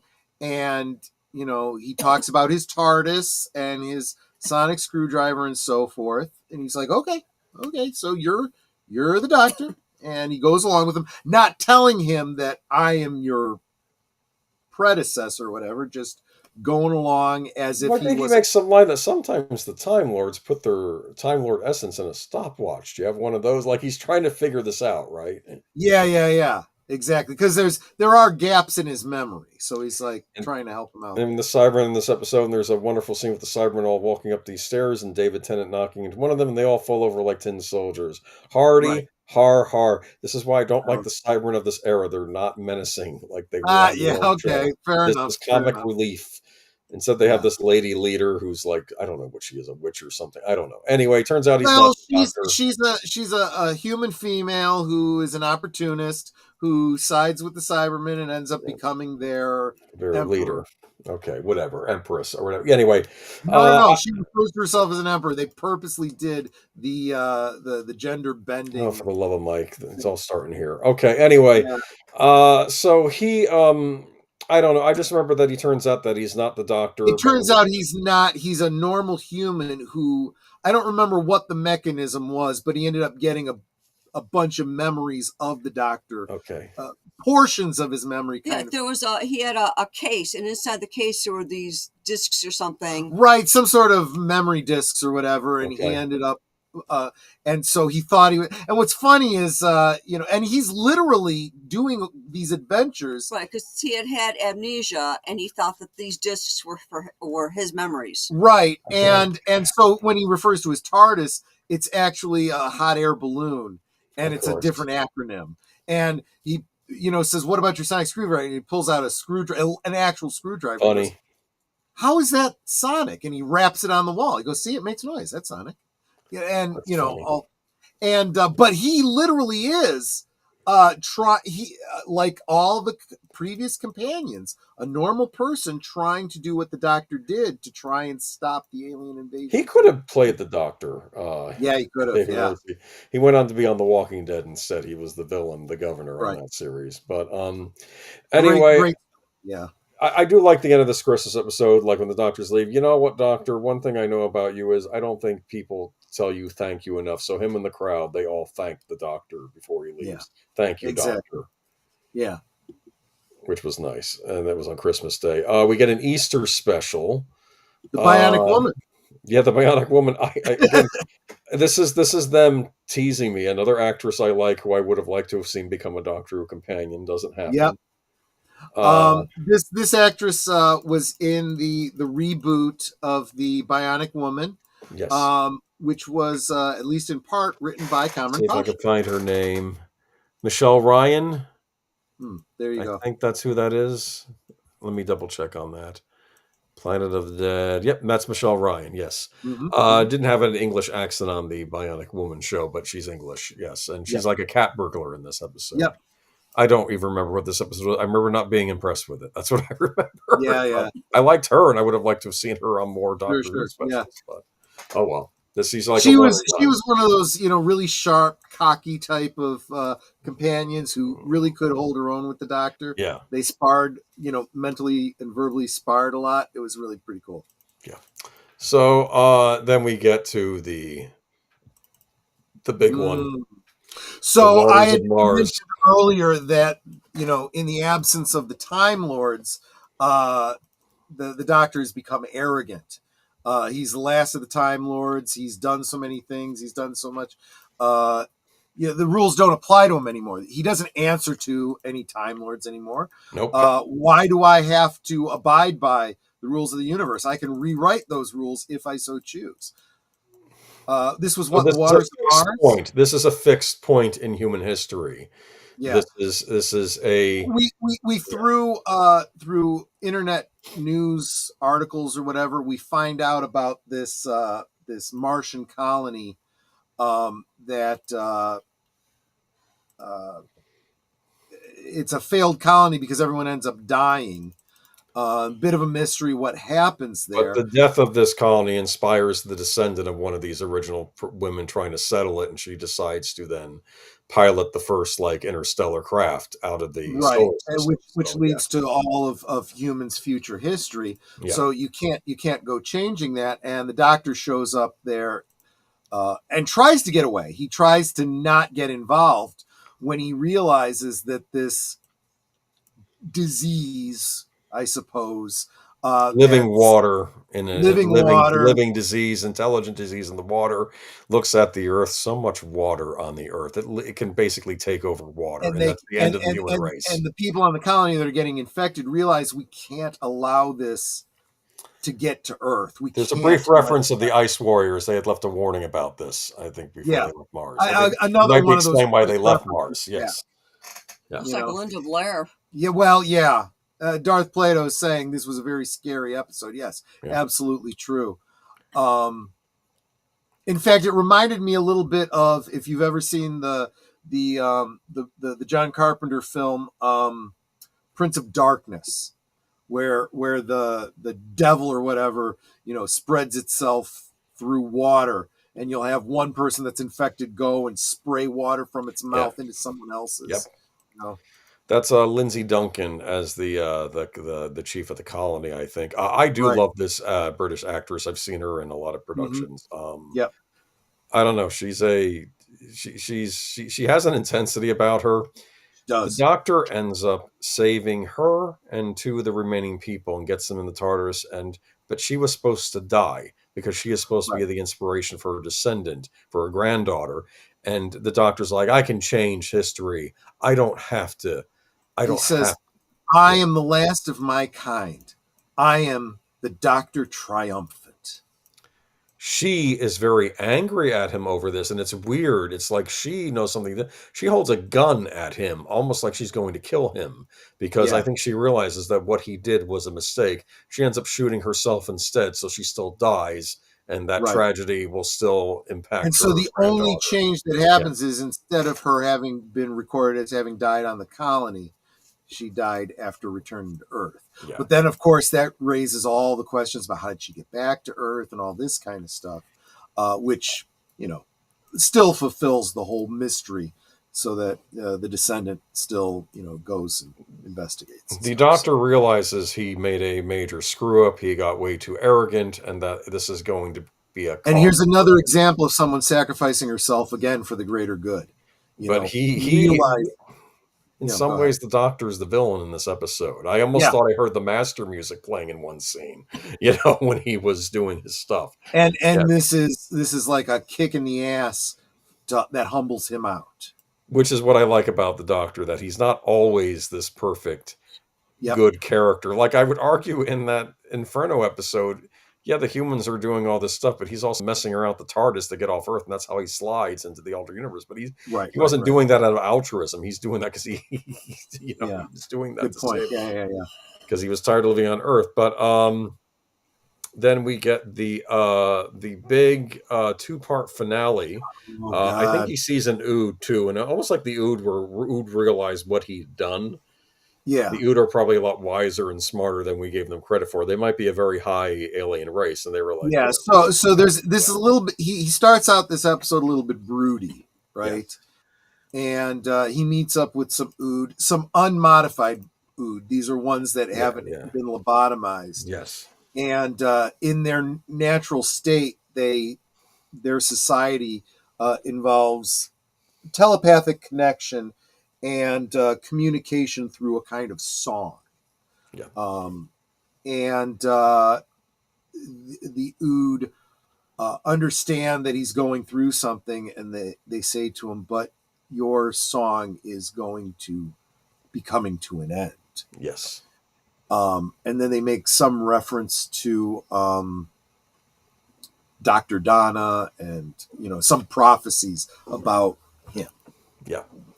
And I know that I think they're bad aliens doing stuff behind the scenes, but the real bad alien here is the Master, who somehow who didn't die. He somehow came back. He's wandering around like a homeless man in London, and he's just like the 96 Master, who somehow survived by forming a symbiotic relationship with an alien snake type thing. He's found a way. We don't know exactly what that way is, but he's burning through his regeneration force. regeneration energy just to stay alive. The doctor's And telling him not to do that, and like he's this hurting is people too. I think he's killing right. people doing that. He is kind of like his metabolism is so out of whack. He has to eat constantly, and he'll eat anything, any organic thing, including people, I guess. Yeah. So you notice who's on the far right? It's your friend. Yep. It's Wilfred. Again, always willing to help the doctor. He shows up and he's like, Donna can't see you. You gotta stay away. And she starts to get her memories back in this episode, which, I thought you said this would kill her. Well, wibbly wobbly, timey wimey. They talk their way around it. But Wilf, I believe, makes some comment about, well, it's Christmas. I always expect to see you at Christmas because all these Christmas episodes with him. And then the master does something where he fixes some device to try to turn every human on Earth into the master. I'm going to create the master race, and it's going to be all copies of him. Exactly. And literally, people in the world all over, they just, and then suddenly they're him. Yes, exactly. Yes. Yeah, there he is. So this is his latest plan, but that's not all. Apparently, the Time Lords are observing all this too. Yeah, my least favorite James Bond. Sorry, Michael, if you're still here. But Timothy Dalton as Rassilon, who they resurrected, I guess, for the Time War as well. Right. And you see those two Time Lords behind him. They were ones that didn't want to do this final step to win the Time War. Because remember Rassilon? Which is very interesting. Yes, Rassilon was a villain. Yes, he was very important to the creation of Time Lord society, but he was also a big villain. Well, I think Time Lords are arguing that we have to come to an end to save the universe, and then Rassilon's like no, and then he disintegrates. One of the Time Lords arguing with him. Remember that? That was a thing. Yeah, we're not. And going these to die. two, I believe they're both female. No, I think one's a man, one's a woman. Oh, okay. Yeah, I think one's and there's been a lot of speculation. There's one that thinks that the female was like the doctor's mother or somehow related to the doctor or whatever. The whole thing about covering their face, that people have tried to draw correlations to the weeping angels. I don't know. I don't know, but they never really explain. Time Lords are up to no good. To preserve themselves, they don't want to lose the Time War. But in the trope of classic Who, the Time Lords are not necessarily the good guys. They're definitely not the good guys in this one. Well, they can be either. That's the thing. Yeah. I'm gonna disagree with you on this, Darth Plato. It was confirmed by someone saying something. Maybe it was Moffat or Davies or something that said it. I'm sorry, if it's not on screen, it's not canon. So I know that just like when I said about J.K. Rowling, she decided someone was gay, after the fact. It's like, you didn't put it in the story, so it's not canon until you put it in the story. Well, he could be or couldn't be, because he just wasn't really about his sexuality, at least not in the books. Anyway, okay, what was I going to say? Moving on to, so I know the Doctor manages to condemn the Master and the Time Lords to their fate. I think he sends the Master in with them, stops the world from getting destroyed. Or the Master race and all what this he finds out, this is very interesting. Mm-hmm. He's put himself in a situation where he's going to have to kill the Master to stop all this. But in the conversation that happens, he starts to, and of course, Rassilon, doing the whole Republic serial villain, telling his whole thing. Yes. You find out that the reason the Master is the way he is, the reason he's insane, is Rassilon created a situation where, so we get a bit of a flashback to every Time Lord has to look into the untempered schism, the Eye of Harmony. Yes. And they see time laid out in front of them. He said, some go insane and some, I don't remember what he said, and some run. And what did you do? Well, I ran. it implies that this led him to the life that he lives, and it drove the master insane. Well, you find out that there was something that Rassilon had put into the untempered schism specifically for the master that got into his head and drove him insane. Dun dun dun dun dun dun dun dun dun dun dun dun. And he's constantly hearing this, like having tinnitus in your brain all your life. The sound of a Time Lord's heartbeat, the quadruple beat of two hearts, and this drove him insane. But it sets up what they needed him to be for the purpose of the Time War. And when the master realizes this, he gets pissed, and not at the doctor, at Rassilon. So he dives at Rassilon and basically ends up saving everybody by taking out Rassilon and all of the remaining Time Lords and throwing them back into the Time War. But the problem is that your guy. The Doomsday device is still, ticking, and I don't remember what the technical. He has to switch places with Donna's. Yeah, so there are these two chambers. You can't have them both open at the same time. Wilfred is in one, which is protecting him from the whatever radiation or whatever, and the doctor is in the other one, and you can't save them both, kind of a situation. Well, if I recall, Wilfred gets stuck in one, and the doctor looks at somebody and goes, "It had to be you, didn't it?" Yeah. And then he has to get into the other one. Wilfred realizes that if the doctor doesn't let him out, he's going to die. But the only way to get out is for the doctor to go into the other chamber, let Wilfred out, and then he's going to die. Yes. And when Wilfred realizes that, he's like, then just forget about me. Don't do it. I'm an old man. I've lived my life. You're so much more important. And the doctor just can't do it. He's like, no, I can't do that.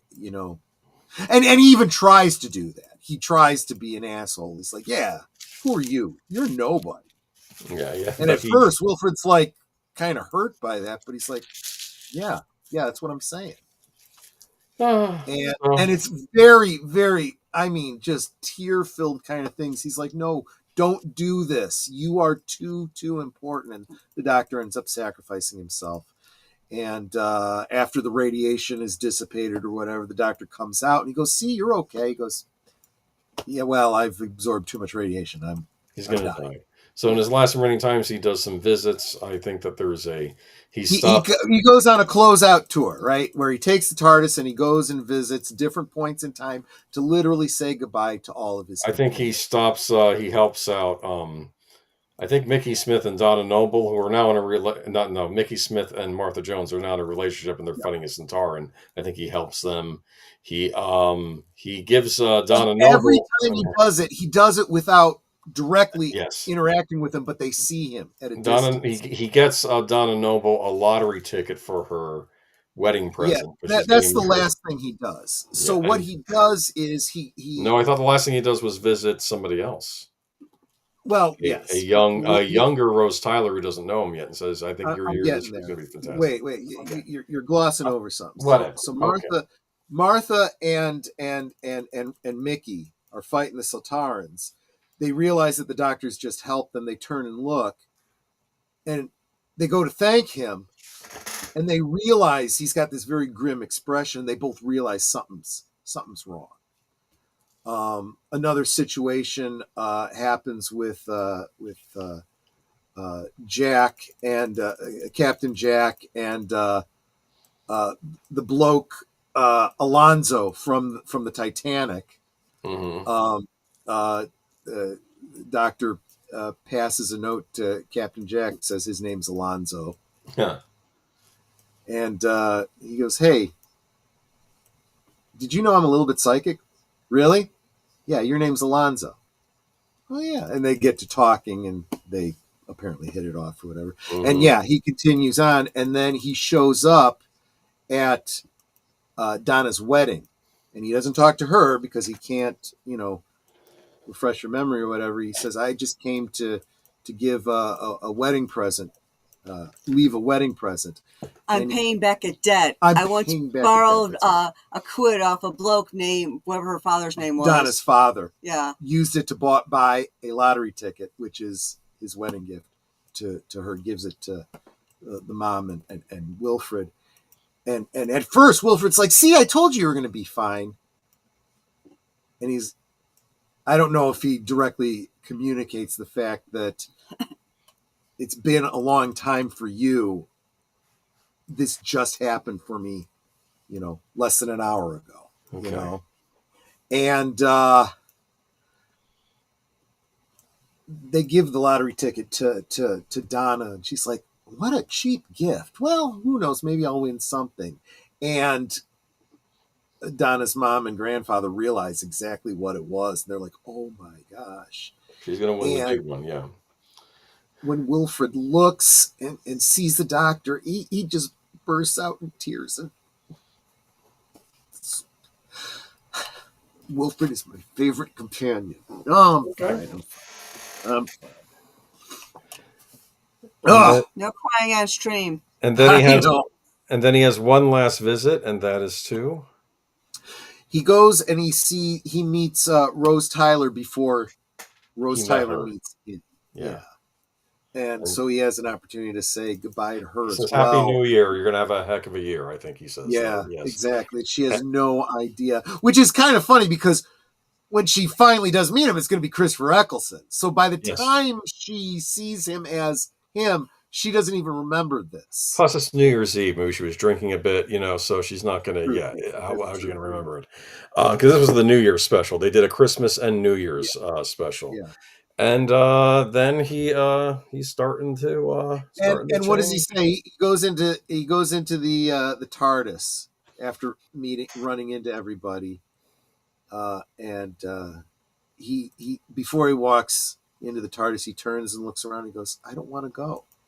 And you really do feel like it's David Tennant saying, I don't want to go, even though it was his decision to end his time. In fact, he did it a little early. We're going to get into Matt Smith because some of Matt Smith's stories were actually written for David Tennant. Interesting. So, yeah. And then we get Matt Smith. Yeah. And then that's a story for another week. Yeah. Now, we will try to wrap up next week. I may not be spending as much detail on the Smith and Capaldi eras, but we will talk about them. How's that sound? We'll hit a couple of good episodes. There are a lot of bad episodes. I almost want to hit the bad episodes to rant about them. In fact, I'm less... the Matt It's Smith not his era, fault. It's not his fault. Yeah. He's a good Matt actor. Smith era is not about Matt Smith. The Matt Smith era is about the companions. It's about Amy, Rory, and River Song. That's what it's all about. The Doctor is just ancillary, almost. No, it's also about the Impossible Girl. Oh, damn it. All right, but that is Doctor Who. Darth Plato has a super chat. Oh, that's right. Thank you for $2 to Darth Plato.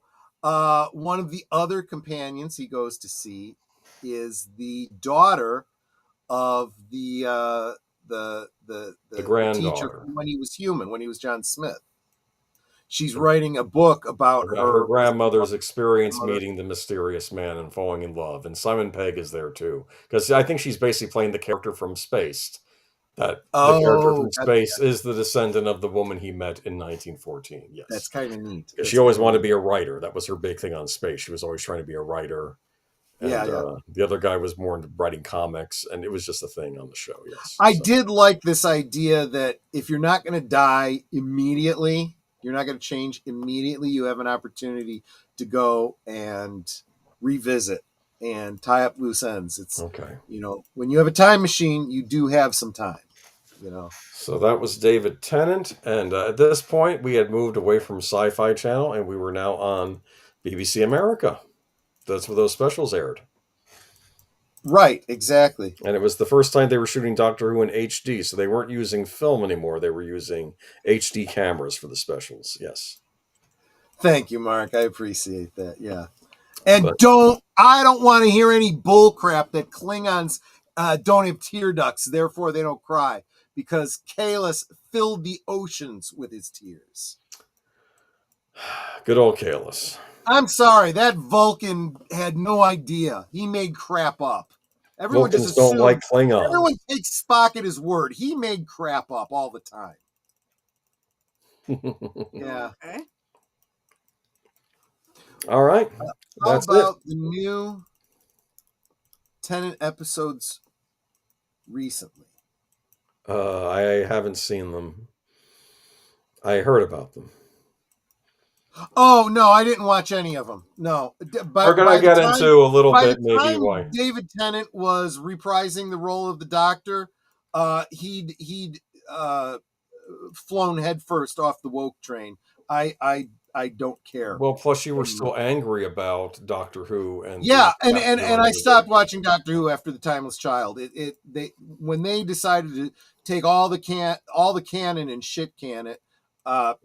I was done. I'm out. We're basically going to be covering Capaldi and Smith, and then we're probably going to end it now for a while. But the idea behind this was I wanted to do a discussion on Doctor Who, and then I was originally just going to do New Who, and Troy said, let's do everything. So I'm like, okay, well, then we have to go do everything. So here we go. There you go. So you're getting one more. You're getting Matt Smith and Capaldi, and we're done. We're truncating it, too, because I got to get up for work on next Saturday. But I don't have to work tomorrow, which is good because we have gone over 3 hours, but I hope you all have enjoyed it. Yep.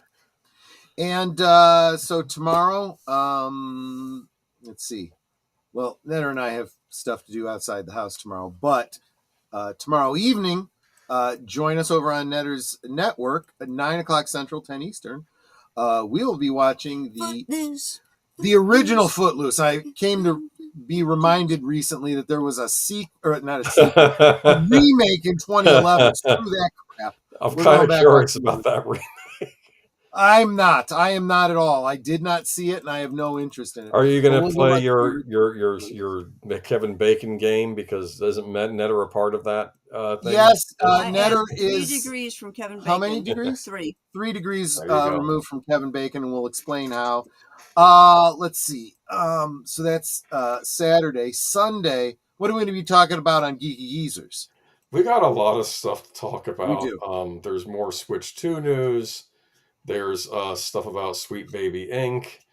Oh, yeah. The gaming side of things. There's the Wednesday is getting another season, which I still have to watch the prior season.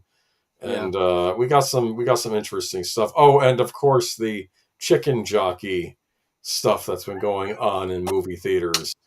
And you laugh now. You're not going to be laughing when you're trying to watch The Accountant Part 2, which actually looks like a good movie, and then a bunch of rowdy teens come in and start doing chicken jockey because they already screwed up the Minecraft theater. So they're just going to start. I don't know what's going to happen, but it'd be funny if they start going into other theaters of other movies and just started messing with everybody. We'll talk about it on Sunday. Yeah. So that's Sunday. Monday, for members only. If you are not a member and you wish to be, remember it's only about $2 a month. We will be watching the original 1937 Snow White and the Seven Dwarfs. I thought it was appropriate after since this week AMC is removing the Rachel Zegler abortion from their theaters. Woohoo! So it's they're like it's just not worth it to us anymore. Done. Minecraft destroyed it. Yeah. Well, a lot of things destroyed it.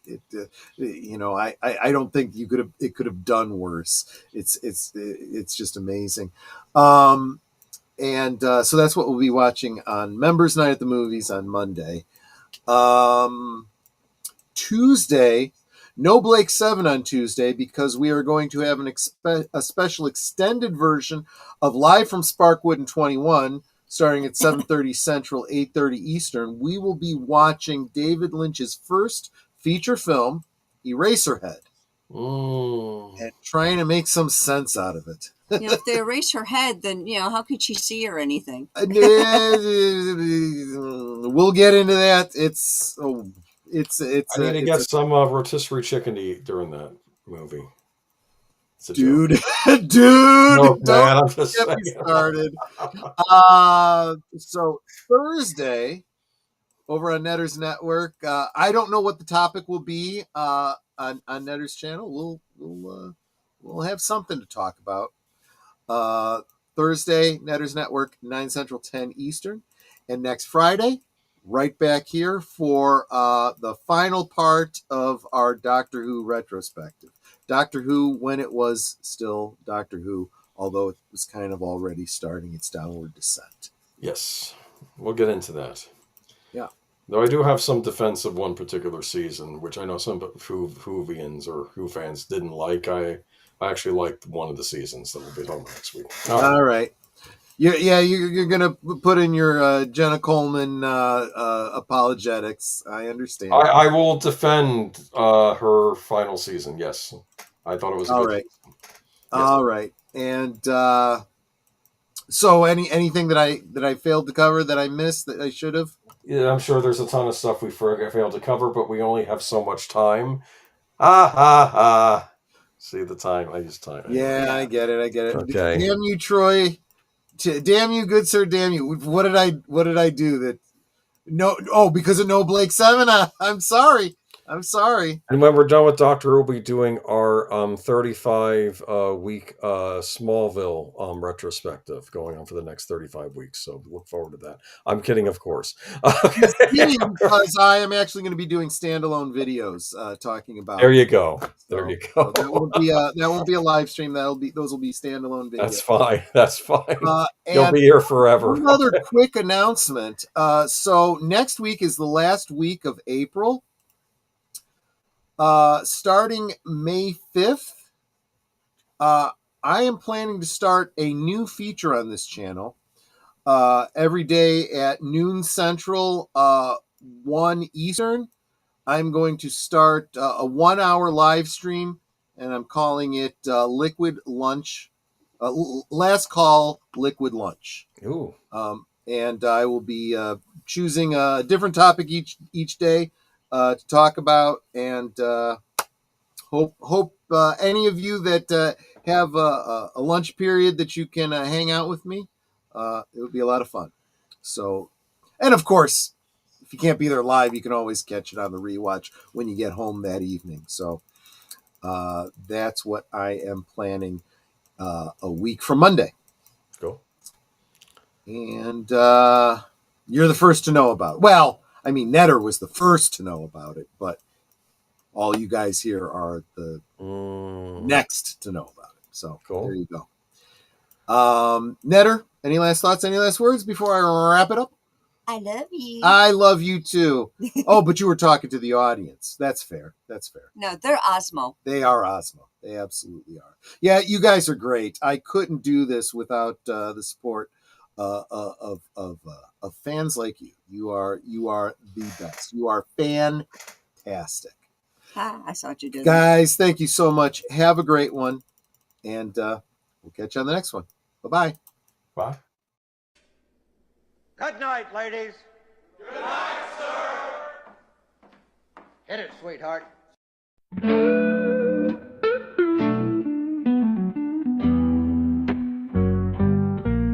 The neon lights are fading, closing time is near. Whispers in the corners, secrets shared sincere. The bartender's polishing the final glass. Time slips away like moving through the grass. Last call for alcohol, make your dreams come true. One more round, friends, from me and you. Let's toast to the night, to the stories we've spun. Here's to the laughter and to what's begun. The shadows are dancing as we linger still.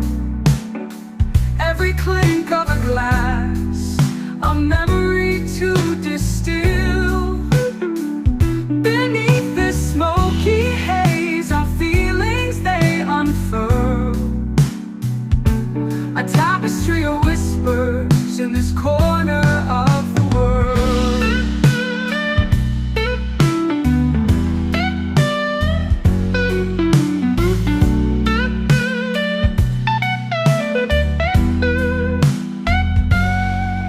The jukebox serenades us with a final tune, crooning to the lonely and the lovers under the moon. With every soft note, the end draws ever near. But in this fleeting moment, there's nothing to fear. Last call for alcohol, make your dreams come true. One more round, friends, for me and you. Let's toast to the night, to the